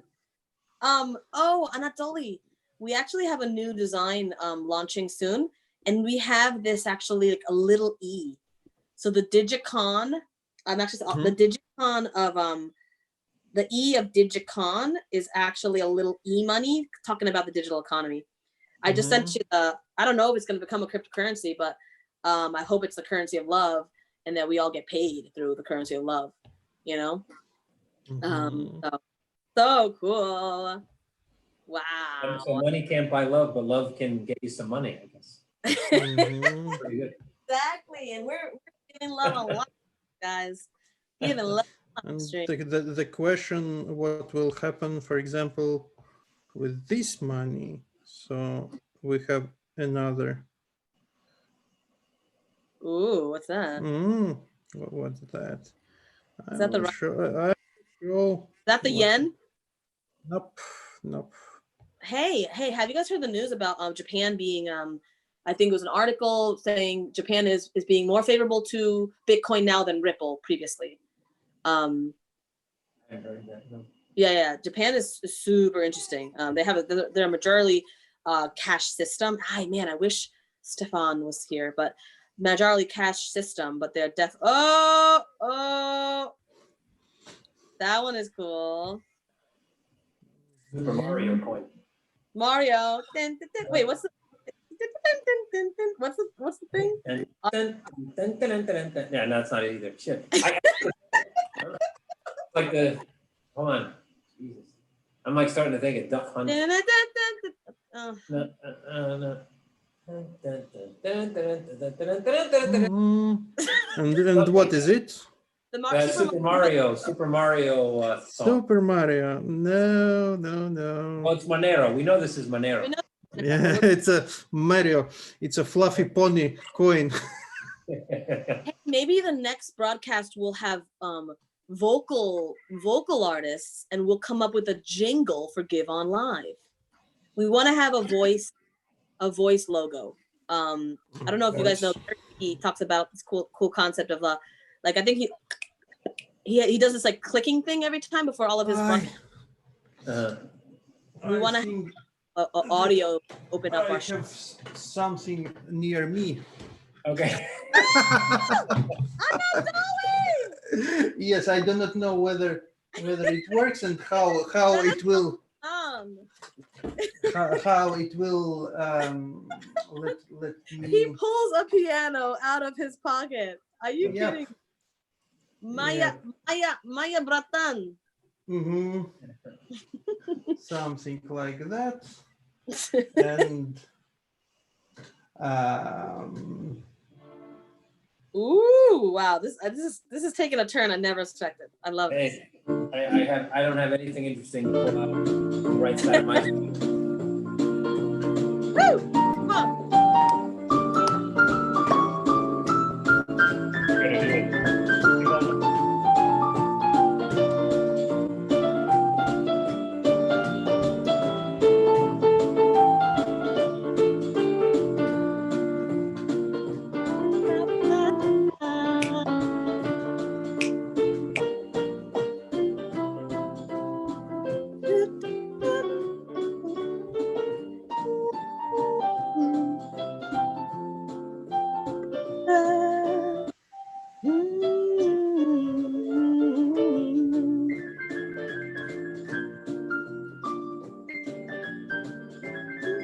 Gonna be like us, like nodding our heads for an hour. I'm gonna try to come up with it. what the? I love that. That was so cool. So, and That is, welcome you guys. That is me, Math Music on twitchtv.com. Welcome to follow and subscribe. It's in Russian, but the music and the drawings speak for themselves. Thank you, Anatol. Amazing. Okay, that's so cool. Amazing. So okay, I'm just gonna... so I've intruded. No, you have enhanced our broadcast this evening or morning, wherever you are. So cool. I'm just gonna I really love everything that's going on with that, our cryptocurrency over there that we've just created. We created out of nothing, kind of like Bitcoin, and kind of like US dollars created out of nothing. Very interesting. Ooh. Cool. So I think let's just go back to our faces, guys. Let's go back to our faces. Yeah. How do we do that? To do it? Stop share. Oh, woo! Yeah. Okay. Hi guys. So, okay. I mean, Anatoly, I started this broadcast. I was literally heaving and like out of breath and nervous, and I'm so just healed and just so much more at peace right now after your tunes and your art. I thank you for that. Thank you. okay. So cool. So let me see. Yeah. I mean, I do want to open it up. Anyone in the audience that's there, if they want to pop in and ask a question. I know that I do have one special audience member that is very special to me personally, but I know that she also might have a question for Kevin or for Anatoly. So I want to give her a chance to have a question. We are there's about 40 minutes left in this broadcast, and we have invited some of our future host takeovers, some other really cool creators like Anatoly, to come and chat with us. I think we're expecting someone, in maybe 5 or 10 minutes, but I'm checking now the YouTube, see if anyone has a question there. And also from our audience right here, if there's anyone that wants to put the video on and ask the question, or just by audio, happy to get your questions for our panelists. Just checking here. They can type it in the chat too. Oh yeah, type it, feel free to type in the chat. Yeah, we'll just give it a minute.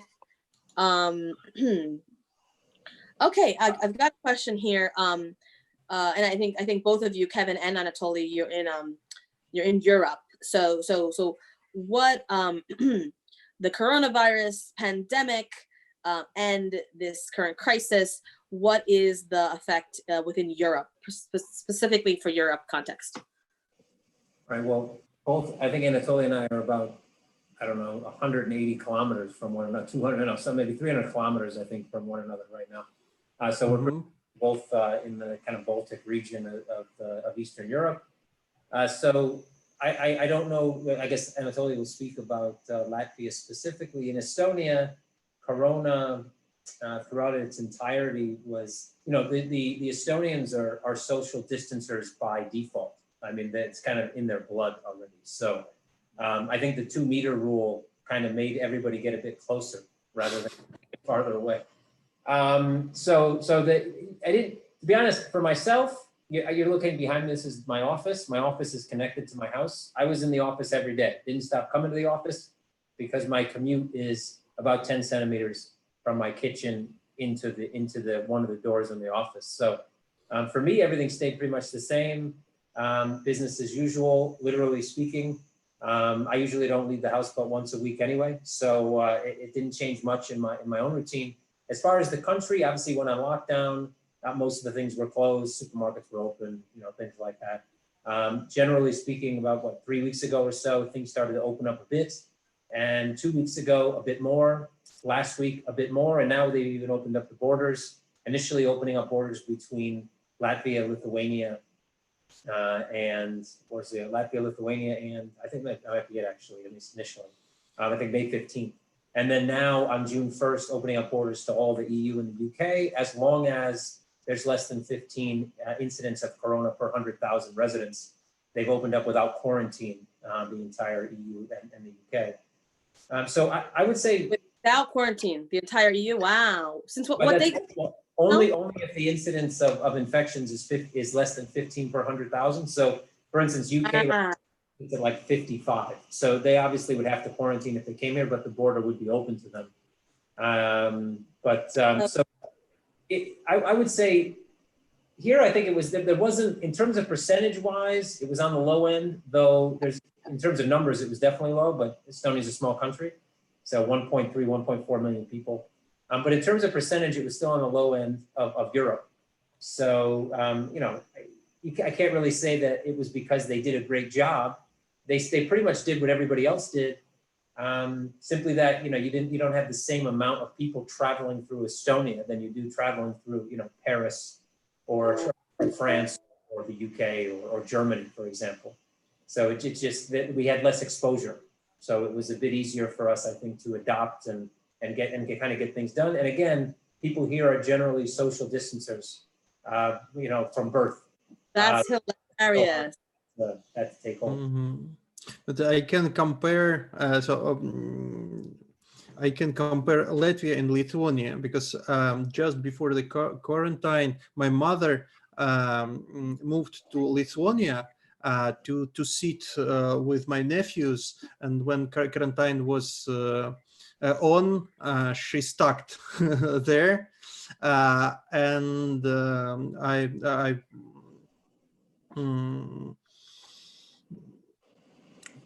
I only extracted her from Lithuania only when Baltic states opened recently borders. I can take her from there, but really very different attitude to the coronavirus measures in Lithuania and Latvia. In Lithuania, when I enter into some store, it looks like I just entered into hospital, because everybody in masks, everybody in raising gloves. Wow. So they do not touch anything. So very very cautious, because here in Latvia we don't see such measures. People, yes, people are trying to stand not closer than 2 meters, but masks are only for 50 persons. But in Lithuania, so I've driven through the street, and I've seen a lot of people with masks. And when people entering stores, they immediately out of somewhere taking the gloves and don't touch anything. Yeah, in Estonia, you didn't see much throughout the entire shutdown and everything, and now you don't really see gloves and masks or anything of that sort. I mean, sparingly. So maybe 1 out of every 100 people, maybe even less than that. And I think it stems from the fact that, and maybe I'm wrong, but if I compare just kind of just the differences between Lithuania, Latvia, and Estonia in terms of kind of like, I guess just from a high level, from way of life, you have Estonia, obviously, that for the kind of revolted against, it has very, very recently in the last 30, 40 years, kind of revolted away from like the ruling arm of some other government and created their own government. And this spurred this whole, kind of in the 90s in Estonia, things were just crazy. There was lots of crime, and the country kind of dug itself up and just, completely changed itself. And there's this kind of, they don't like authoritarianism, or they don't want to be told what to do anymore. So but they follow. So they're obedient to a extent. They did it because they felt they were protecting others, but at the same time, they don't want to be told that they have to do this or they have to do that. So they just don't, right? If they feel they don't, it's not helping, they don't do it. Where I would assume, more in Lithuania has more deeper ties still to, let's say, the old rule. And so when the government tells you to do something, you do it. Right? I know so I've actually lived in Asia for quite a few years. About 7 years ago, I decided I was finished with the ununited States, and I went to Asia where I had studied in college. I went to Asia, so my entire adult career has been in Asia, and places like South Korea has been a leader during the coronavirus, and even a lot of the things that we're doing with Digecon Live, we've learned from the social networks and the community. I think Africa, I was like initially considering having a career with Africa TV, which is a Korean broadcast, funny name. But also in Singapore. In Singapore, man, you can't spit on the street. Sometimes you can't even get a haircut. You know what I mean? And that's. But I do think that the brilliance of that.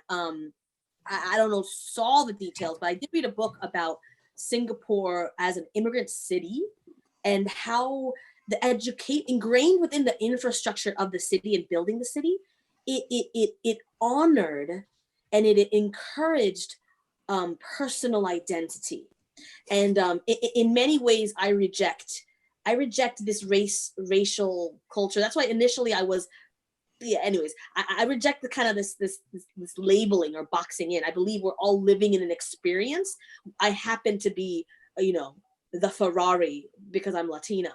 You know what I mean? But you, but you, Anatoly, you're the Lambo, and Kevin, you're the, what's the other one? What's the one that starts with an M? I see you as convertible. Convertible.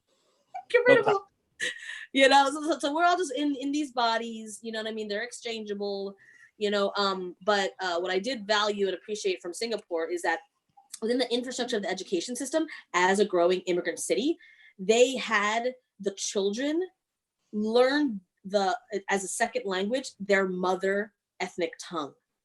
So if you were Malay, you would be in school learning in English, and you would take Malay class. If you were Chinese descent, you would take Chinese class. And for me, when I read that, I was, wow, like that's what I admire so much about that city. And I think when you honor people, when you accept their essence, their bloodline, it might just be, it just happened to be, they didn't have a choice for that, but it affects the food they eat, the mothers that they hug, you know, their grandmothers. So there's something very deep and very important about your heritage. And the fact that Singapore honors that, that brings a lot of peace, and that brings a lot of honor that I think it can be attributed to in my thesis, in my, you know, fictitious PhD that I'm getting. That's the dissertation that I'm writing. So it's really interesting. It's really interesting. It definitely stems from, I mean, that's why especially, you know, US, definitely the kind of the culture that you brought up, especially in big cities in the US compared to, you know, a small town in, you know, Eastern Europe. Yeah. There's such a difference in the culture and how people are brought up, and that reflects in the way they make decisions, or what they value or respect, or how they or how they either listen to or don't listen to authority. And it can be for good or bad reasons. Some people listen to authority because they grew up at a time when you had no choice but to listen to authority. Others have grown up in a time where it's all about you can do what you want, and you know the authority's there to try to provide a framework, but you know it's your job to kind of test that framework and be you know, an individual and do your own thing. And that's become obviously clear with Corona, because you can, you know, you look at different countries, the way Sweden dealt with Corona versus the way you know, South Korea dealt with Corona, or Japan, or et cetera. They all kind of followed that path that they followed traditionally from a culture standpoint. Just and it's kind of interesting. I guess if somebody's definitely going to write a dissertation or some type of thesis about the reaction and how people dealt with this, you know, because this is the one, I guess, the one kind of macro situation that's ever happened really on a truly global scale, where you can kind of go down and find all kinds of cool stats and figures about how people reacted and what they did in response to you know, their governments asking them to do things and took away their liberties. Yeah, that's really interesting. And actually, so I mean, I'm a digital strategist. I call it digital footprint strategy. That's what I do. That's my day job. But what I find fascinating, and I love Gladwell, New York Times award-winning author. I love his book, The Tipping Point. And one of the things, as I work with startups and I help them get their pitch in order, and I also listen to Simon Sinek, who discusses the why. You know, your project has to have the why, right? Or if it's going to be powerful, a why should be evident and clear. How to tell a story. Yeah, and so the interesting thing is that, so Airbnb, for example, or Uber, right? So well, Give on Live, it is a two-sided marketplace. Give on Live has the viewers, and Give on Live has the creators. So for us, you know, when we have it easy, because Uber or Airbnb is like, what do you mean people staying in their houses? Are you crazy? That's like, how's that safe? Or even Uber, like, what? You're gonna have some random person drive you? Like, that's insane, right? Yeah. So then they had to convince people that this was a pain point and that this was a valid solution. Now, you know, and then certain people understood that pain point, certain people didn't. For us, the entire world, and according to the World Economic Forum, I think it's almost a third of the whole population has experienced lockdown. Okay, a third of the globe, right? So it's almost the entire human race understands the effects of lockdown, the effects of social distancing, which should have been physical distancing, right? And the solution that we're coming at you, that coronavirus handbook is coming at you, right? You at least understand the pain point. I don't have to convince anyone. My pitch deck does not have the problem on it. You know what I mean? You understand. Like, so I think that's something that we have, an advantage that we have. And I think it's going to take, so we're focusing on the creators, the furloughed, the talented human beings at home that want to have a connection. You know, we're focused on that segment, how to empower them, how to get them paid and move and ethically and transparently, the way kind of Jack from Twitter is talking about. But there's so many other solutions that are needed too, supply chain And you know, so and Kevin, what you are involved with identity, SSI, right? Sovereign identity, so huge. Now more people can understand that pain point, right? Yeah. Like we talked about in the first part of the show, it's, you know, there's always, out of every major crisis comes some good. And there's a lot of things people don't understand about how the world works. And that doesn't mean that they're stupid or uneducated. It's just, you know, everybody's really good at something. Some people are really good at a few things, but almost nobody's really good at everything. So, you know, you except Anatoly. Yeah, except Anatoly. Then, you know, the guy's got a keyboard, he's drawing, he's doing all kinds of stuff. We're sitting here talking. That's pretty easy. And he takes care of his mom. Ah, well, there you go. Everybody's got to do that. That's a burden everybody has to carry, because if not, then you're just kind of the worst person in the world, I guess. So, you know, yeah, everybody's got to take care of mom every once in a while. But yeah, I think one of the great kind of silver linings about COVID is that people, you know, everybody sits at home, everybody's online a lot more than they used to be. They're starting to question things, you know, they're not just kind of going about their daily lives are now kind of on, literally we're on lockdown, or maybe some people still are, or many people still are. And, you know, so people start to question things. They start to see, you know, people talking on whether it's Twitter or even major news outlets about all this money being printed, and you go, well, what does that mean? I mean, you know, what does it mean that they're printing money? Does that mean something to me? Does that mean that, right, what does it mean? I have no idea what it means. So let me have a look, right? And they start realizing a little bit about economics that maybe they never realized before.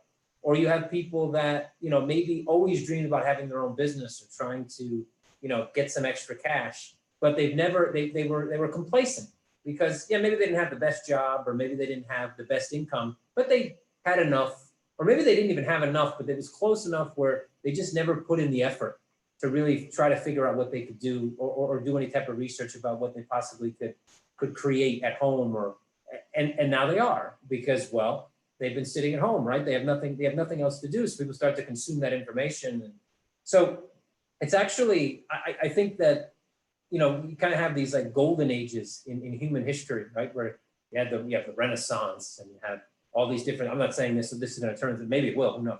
Maybe, you know, maybe everybody will be Anatoly and be playing music and drawing in 40 years from now because of Corona. That would be a pretty cool silver lining. I don't know if we're going to get that far, but I think we're kind of going to create a new reality. A lot of, you know, me, I'm already, you know, middle-aged. So for me, if the world were to return to what it was, let's say the old normal, I would continue with that old normal, because that's normal to me, and I'm old. I'm not like the youngest guy in the room, so I would just continue down the path. But young people are much more affected when there's you know, like for instance, when I was, you know, 20 years ago, we had 9/11, right? 9/11 affected many things what I was doing at the time to what I do now. But now those changes are ingrained in how I operate, right? When I go to the airport, I know I'm gonna have to go through security. It's just a given.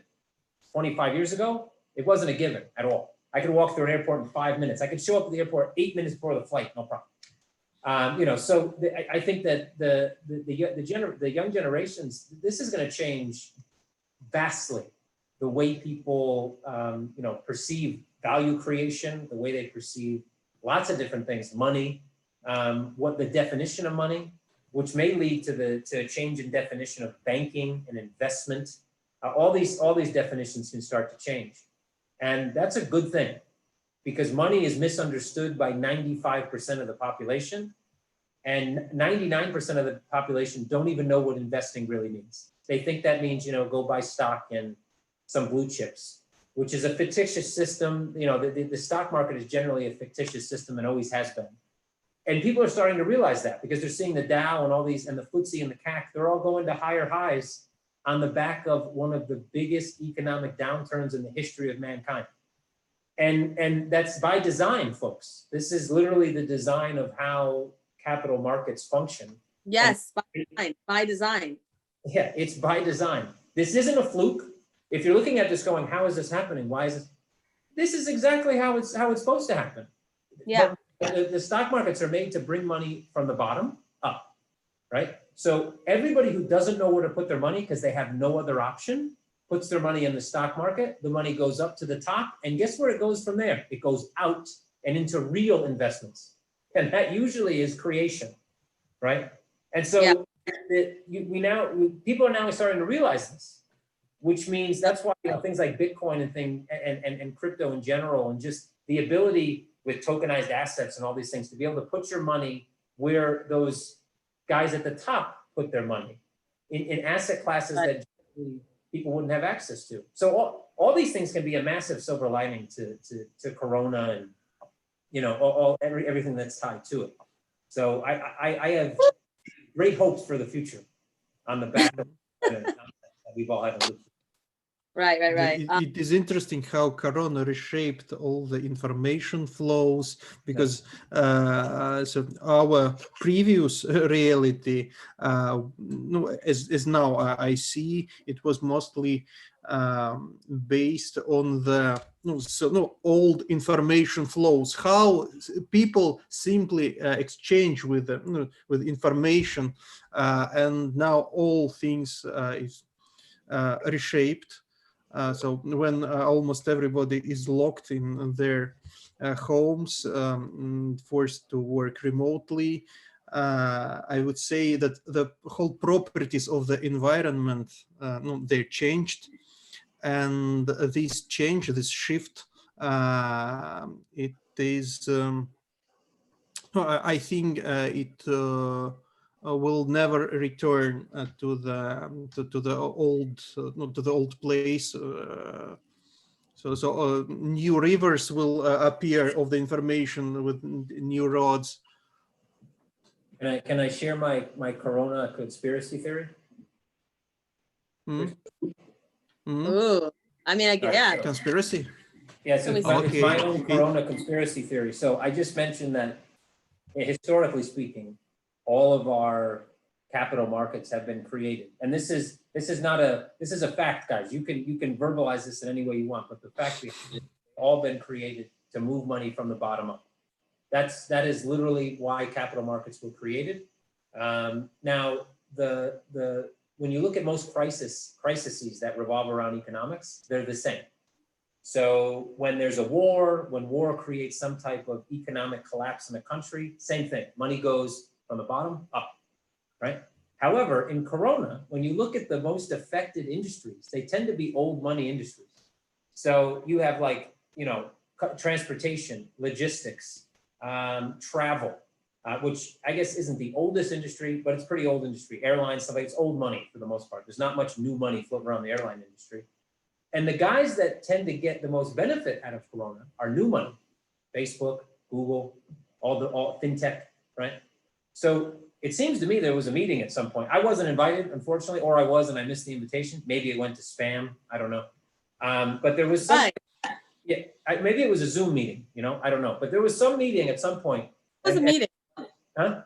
There was a meeting. Like, how come they all exited their positions in their own companies and rebought them after the bottom? Like, what? Like, come on. I'm a nice lady and I don't want to curse on live, but what's up with that?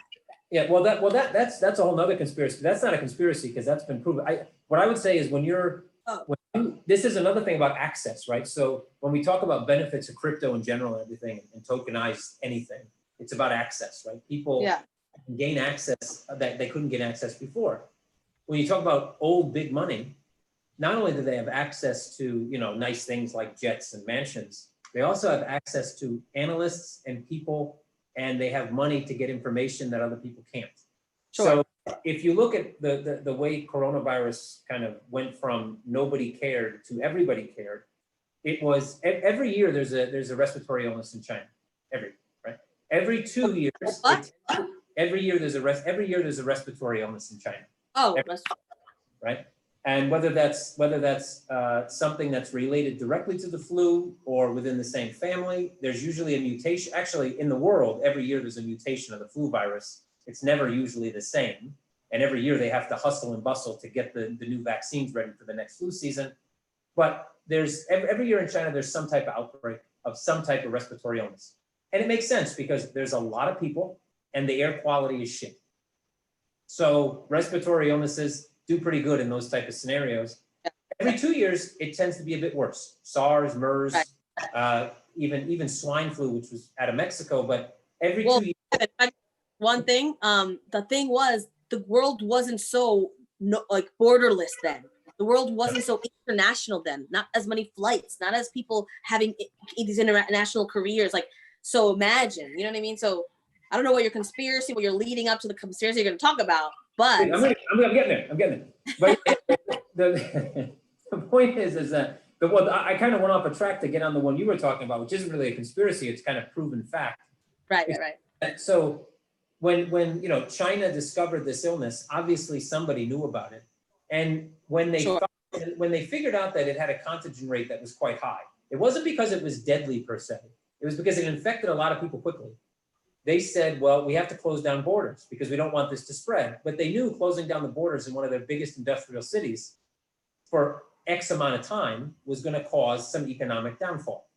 And if you're an economic powerhouse, and I do the parentheses because that's mainly on paper, but we can get to that in another discussion. If you're an economic powerhouse, you do not want to lose footing to all the other economic powerhouses in the world. So they closed down travel nationally to limit their own exposure but they left international travel open and didn't say anything to anyone. Wow. Virus leave the country because they knew that similar. Anatoly, you're a little doubtful. What's up with that? No. So it sounds pretty like a conspiracy theory, but it's very clear. It's very clever to shut down intra-country ways to mitigate the effects of the virus inside, but you as well want to make an equilibrium between all the world. But I'm afraid of such statements because it's an accusation, direct. Look, what I'm saying is that once people knew locally, and obviously if you own an airline, for example, or if you own any industry that can be affected massively by a pandemic, even like pandemics we see on a regular basis, not the pandemic aside, or even epidemics, regional epidemics, you pay people to know this information. So I can almost guarantee you airline owners knew about something about, look, there's a virus that might cause some travel delays in China, and it may potentially leave China. They started to sell off some stock. They started to move some money. Maybe they sold off some oil futures or gas futures or airline futures because they understood that the price was probably going to fall, and they didn't want to be sitting on futures that were worth 10 times more than the gas they need for their planes or whatever. So those type of things are strategical, and I don't think that's a conspiracy at all. I think that happened because they made swift moves to make sure that they didn't lose more than I don't think they knew what was going to happen as in global lockdown, right? But yeah, I think that's less of it. My conspiracy was more about the fact that, there was a meeting somewhere with, Facebook, Google, and they figured this was their time to cash in. Because when you look at the companies that make money off of this type of situation, it's tech. And all old money tends to lose. And I've never seen a crisis where old money loses. It's usually I suspect that it was a Zoom meeting, and it was hosted by Zoom. Yeah, in China, and it leaked. Right? Yeah, no, I don't know. I have no idea. I cannot speak to what actually happened. What I can notice maybe is that I think there was a plan, and a few people dropped balls all over the place. You know what I mean? Things crashed, and all of a sudden, oh man! Now Trump's trying to wipe things up, hide things, and then the other leaders trying to hide. Like, I don't know who's at fault, and I will not say that. I have no idea. I'm just one small piece of the pie, but I'm gonna use my brain, my spirit, and my know-how with tech to speak out and to empower my community. That's it. That's it. Okay. I don't think anybody created the virus. I don't think, and look, most countries and it didn't start with Trump, but most countries have gone to a nationalistic kind of political profile. Yeah. So obviously, countries have, maybe that's going to change now, actually, with having such a global event. But over the last 10, 15 years, many countries, many regions of the world have gone from being globalists to being nationalists. China's definitely a nationalist, that's for sure. US has gone nationalist. Most of Western Europe has gone nationalist.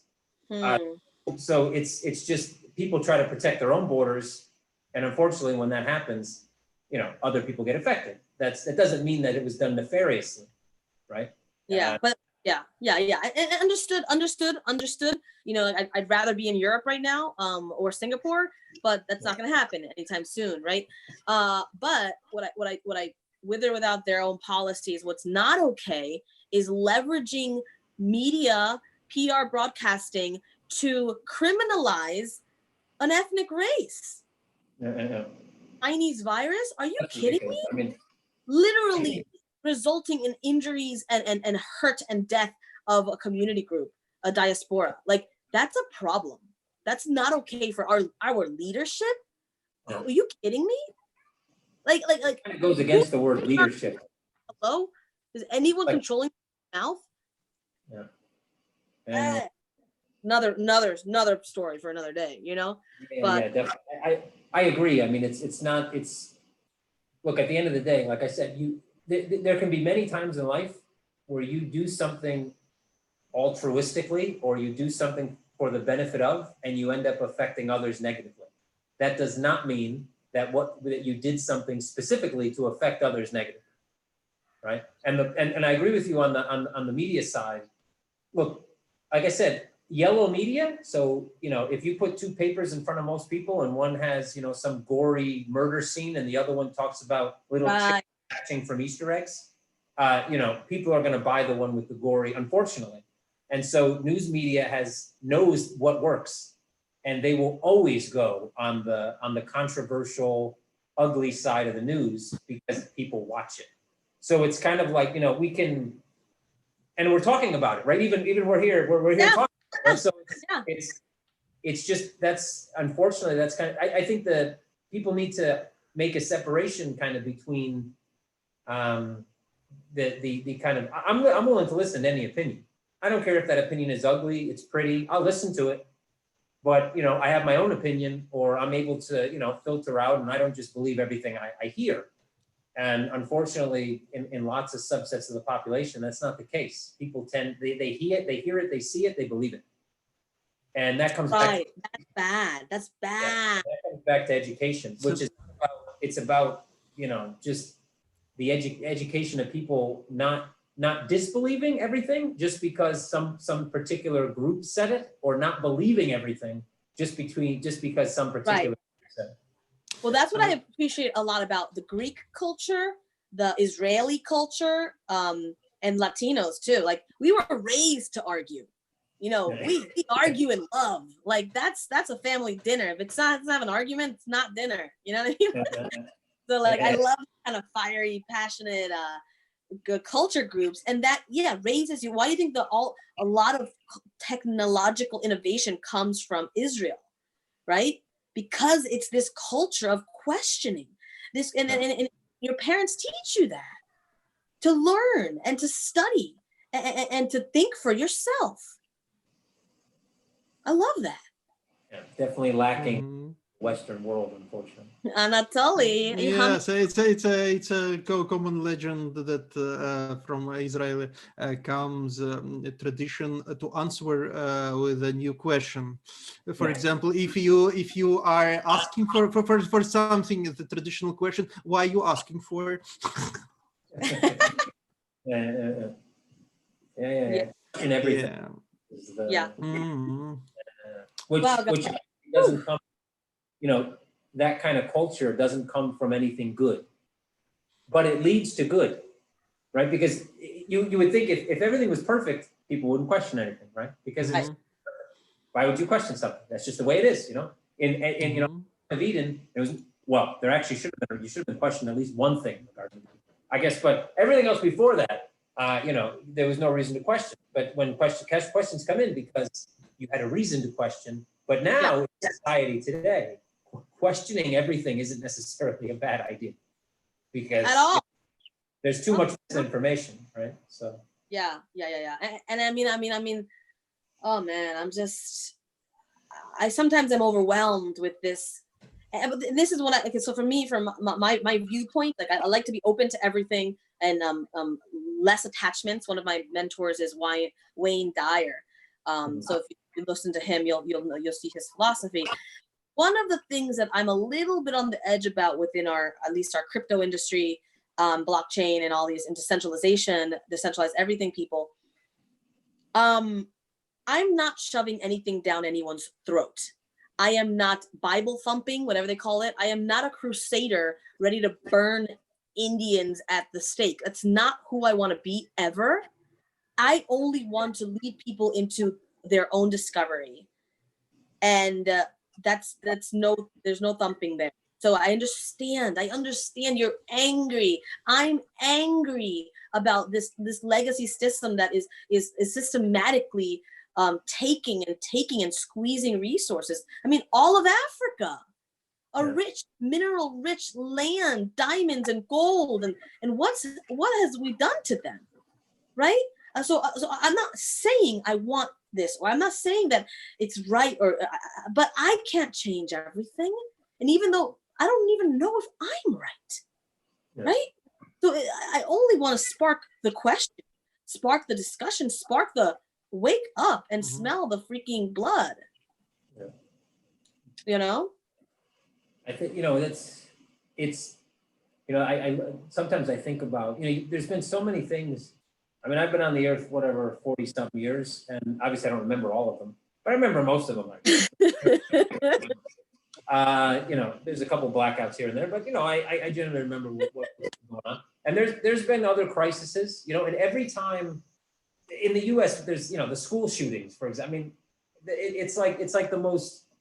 I remember Sandy Hook, because Sandy Hook is in Connecticut, and I lived there for quite a few many years as a kid. I didn't go to Sandy Hook, but I know the area. And I saw that, and in the first thing you think is, oh, this is it. This is when they're going to stop allowing criminals to buy automatic weapons at fairgrounds in Texas. This is going to stop it.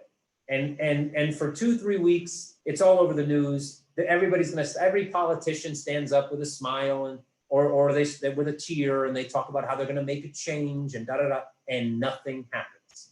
And now we're in this Corona thing first, which has now led to other. And then we have George Floyd, and that's not the first time that's happened. And unfortunately, it's probably not going to be the last. And every time it happens, there's this push of anger. There's rioting, which no one really condones, but it happens. Then you have the police chiefs that come on and say how they're so upset about what their police did. You have the prosecutors come on and say how they're going to get justice. Rarely does anyone ever get any justice. And at the end of the day, we go right back into the same, because once the news cycle ends, it gets out of everybody's lives and people go back to normal. So, I always have a fear that when you're sitting in the crisis, you feel that there's enough momentum that something's going to change. And then very shortly thereafter, you're sitting outside the crisis and nothing's happened. So there has to be something different. Something different has to occur here. And I think what though, Kevin? The question is what, and I guess, definitely the economic pain from Corona is going to last for years. It's not going, many people will never see the normal as they saw it. People that thought that their lives were kind of set, their lives abruptly changed and won't get back to normal.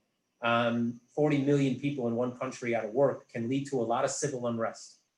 I would never expect to ever see a civil war again in the US, but I can tell you that, well, you can look what happened, taking the George Floyd incident out for a second, those things have happened before, and Corona or not, they probably would have happened again. Let's just be honest with each other. There's always going to be an asshole somewhere, and there's always going to be a racist somewhere. And unfortunately, assholes and racists tend to like to become cops or people of authority. They like to hold authority over somebody. So unfortunately, that systemic issue probably isn't going anywhere. But yeah, just saying You have this Corona thing that led up to the boiling point. You now have riots in 100, riots or people picketing in 100, 150 cities in the United States. And it's down a very racially divided line. So civil war, Right. And even internationally, Kevin, internationally as well. Yeah. Right. Anatoly, what were you going to say? I just want to add, but these things already happened before, but now we are kind of in a new situation when we have all access to the information media, social media, where all the information waves they are not fading; they are amplified. And they have some kind of interference. So we easily can use here these physical analogies, because these are really waves of information. And before such social networks as Twitter, as Facebook, all those information waves, they faded because our society has its natural density, viscosity,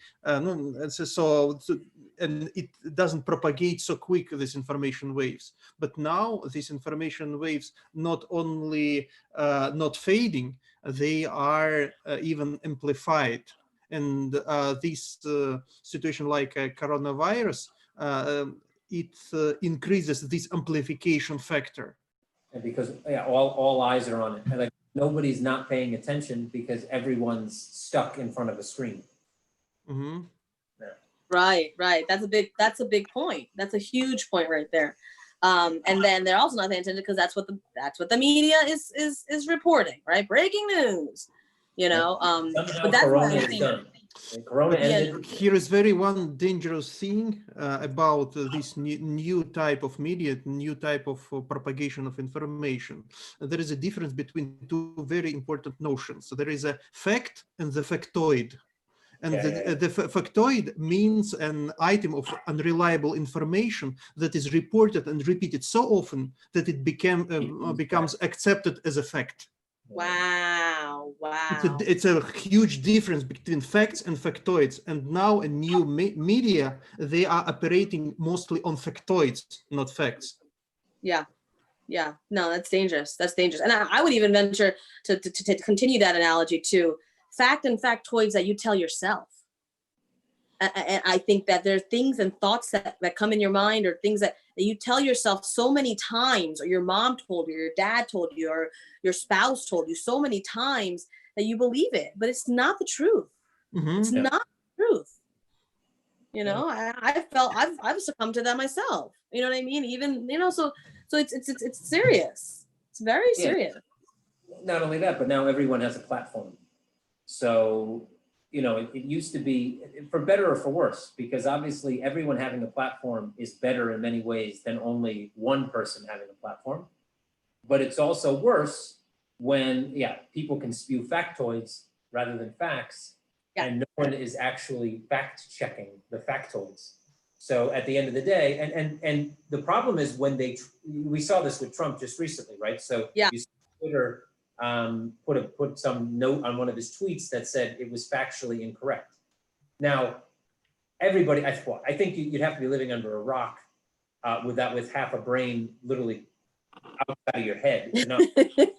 President Trump says are well, I wouldn't call them factoids. I'd call them bullshit toids. That's kind of the way. That's the way he operates, right? That's shit toys.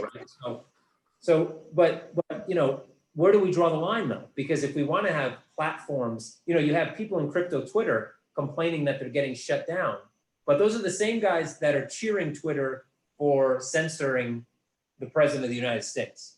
Right. So what you can't live on both sides of that fence. You have to pick a side. You either are on the side that it is a platform and people need to understand that it's a platform where anyone can spew factoids or whatever. And you kind of have to be able to use your own intuition to figure out what you want to do, your own due diligence, or it's a place that's centralized and they can pick and choose what they want us to be able to see.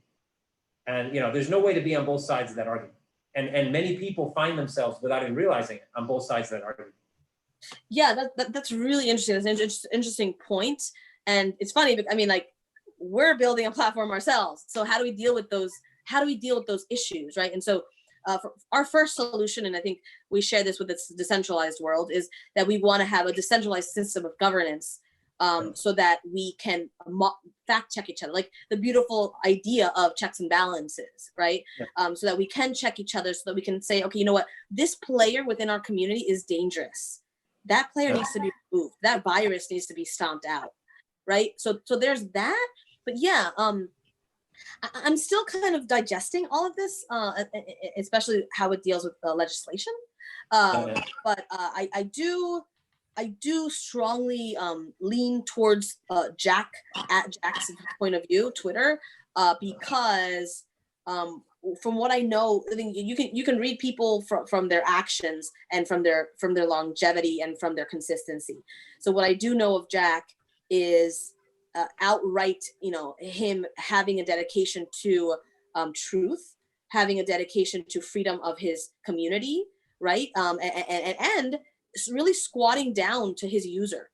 So he, a lot of the features on Twitter, why it's so cool is because he listened to the people, right? Yeah. So that's really interesting. And what I know of him, of what he shares publicly about his personal life, is that he meditates and he has this, and the biggest poignant thing that inspired me in this path of launching Digecon Live was when he mentioned, I think he was doing a live session with an African group, and he was saying, we need transparency and explainability in the algorithms we're building.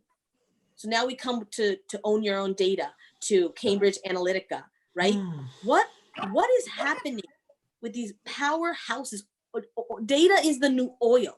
What is happening with these powerhouses and the ability for them to, kind of like when the creators of the bombs, right? The nuclear bombs, they were scientists making products, like they were hoping that it would bring peace. All of a sudden you're blasting, whole continents and ethnic groups. That's crazy, right? So the same thing with data and with the use of data, and Anatoly is a mathematician, the use of data and the use of algorithms to connect and to recommend, like that's could be used as a weapon of warfare.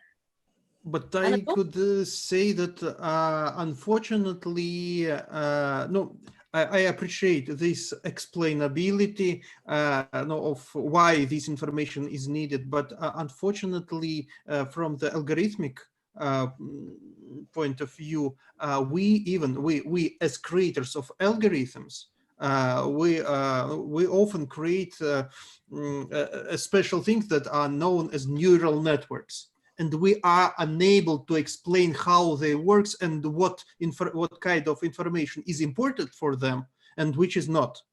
So we simply feed all the data to a neural network, and why this neural network accepts this data and transforms it to some decisions, we cannot explain by ourselves.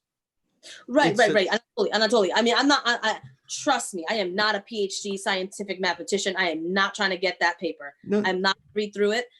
What I'm more trying to say is a way for us to understand how we're being led into decisions and led into thought, and a way to add ethics. Like, my question is, how can we add an ethical standard to the creation of algorithms, and how my children and my friends and my family are going to digest and be brought in contact with data and content on the line. I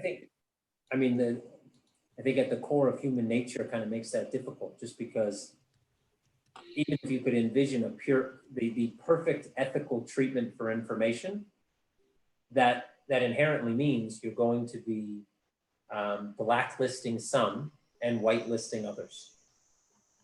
Because some people will fall outside of what that perfect ethical algorithm and their information simply won't be public. So I would say it's impossible. I think that what Jack tries to do, and what everybody, even any business you own, you have clients, right? Everybody deals with their clients. You're never going to make everybody happy. So you try to find the middle ground where you make the most people happy, or in this case, you do the most ethical thing you can do without suppressing the vast majority of people and their information. So, but you're never going to make no matter if it's an algorithmic or a human decision. I think it's impossible because humans are flawed, and so Yes. we can't make a perfect system for when it comes to, now if it's algorithms making the information and another algorithm deciding, you could probably potentially at some point in the future get to a perfect system. But as long as there's human input. Yeah, we're ultimately flawed and imperfect and broken beings, right? Yeah, and I think that there's a space for, I think there, just like we want the choice between dollars and Bitcoin for very specific reasons, I want a choice to have a platform that just lets everybody put everything they want. And then that maybe that serves a purpose as well. 4chan, basically 4chans, right? I'm not. Well, yeah, I mean, you're allowed to live in a little fantasy land and never leave your room and play games all day and Exactly. and earn your money on Twitch. You know what I mean? That's your choice. You know what I mean? And then there should be, something that's more for the mass populace, which does the most it can without going over a boundary that would limit free speech to a large extent. So it's kind of, and that definitely algorithmic, some type of governance. Yeah, sure. That's not human. It's obvious with like the banning of Trump's tweet. That was human. A human did that. That wasn't an algorithm, right? Right. Yeah. Yeah, that's true. That's true. If it was an algorithm that was just scanning for keywords and then trying to figure out if something was, bullshit or not, a bullshit filter, then okay. I guess people could live with that, especially because you can click and still look at it. That's, I think, the point where Jack made the best decision that he could make. You can still look at the tweet. We're telling you, yes. we think this might be horse shit, but if you want to look at it. Shit meter, 99.9%. Yeah, no, I think that's valid. I do think one of the things I do that I think is powerful, it could kind of be a bridge, is the collective community. So having subgroups where, okay, I trust the people in this community and I like using this platform. This platform has the values I like. I'm going to engage with this, and this helps me to filter out factoids, right? So I think I think gathering, do not lose the sense of gathering, even virtually, right? Identifying family members or friends or, friends like family that you agree with, you have the same ethical scope, you can share, and having spaces of community where that is leading to what you're digesting could be cool. Yeah, I think as long as people have a choice where, especially even if it's on the same platform, where you have a choice where you can kind of only view content based on the consensus of your chosen group. And then the option, though, to go to another platform where you can see, content based on, no filters. And then maybe there's choice is over time has become kind of a human right? To have a choice, right? You should have a choice what you can view. Somebody shouldn't be making the choice for you. You can choose to have someone make the choice for you, but you shouldn't be forced into a choice just because someone chooses that without you actually choosing them to choose it for you. Right? I think that's the right. Key. Absolutely. Yeah. Whew. Wow. Okay, guys. We're going all over the place today. But I really appreciate you guys. I appreciate both of you. I think, we've gone a little bit over our broadcast today. I'm just so thankful and grateful to have both of you on the line. There were definitely some friends that I would have liked to have also join the conversation, but we will have more conversations. Just want to let you know that we're having on this conversation, we are having a broadcast specifically related to Puerto Rico, and love to have you guys join. And on kind of the breaking news of our industry, we're going to have on Friday/Saturday morning in Asia, we're going to have a reaction to the Goldman paper. That'll be interesting. And so I'm really excited that both of you are involved in this. You guys are some of my rocks, you know what I mean? And just personally really thank you for being in my life and just supporting and being cool and just real. You know what I mean? I definitely am not going to agree with everything you guys say. And that's the point. That's your choice. See, you That's have it. That's my joy. You know, it's like Thanksgiving, man. Let's all gather. Let's drink and be merry, and let's just be real. You know. So yeah, guys, I just I'm so thankful. Thank you for your time. And oh my God, Anatoly, I'm gonna rewatch this recording. I hope everyone goes back to around, what time was it when you joined, Anatoly? It was roughly roughly an hour. Yeah. So go back an hour. Go back at the 1 hour marker of this broadcast, please, and check out the music, check out the art, because I'm definitely gonna go back and watch it again because I was really healed and blessed with that. So thank you guys so much, and yeah, just I hope you're with your loved ones and friends, and then let's meet again. Thank you, Christiana. Thank you, Thank Christiana. you. Oh wait, Anatoly again. Anatoly, please subscribe and like at Math Music. At Math Music. Kevin, we didn't even get to your company yet. But don't worry about you can find me on Twitter at Kevin Mirko. You can find me on Telegram at Kevin Mirko. Pretty much everywhere on the internet, I'm Kevin Mirko. Kevin Mirko, guys. And we're gonna have all of these links right down in the comment section. So also please subscribe to Give on Live on every single media platform as well, even TikTok. Now don't judge me. I have some random TikToks in there. Okay. But that's another day. Thank you so much, guys. Really appreciate you being here. And we will talk next time. So bye-bye. Bye-bye. Okay, stop.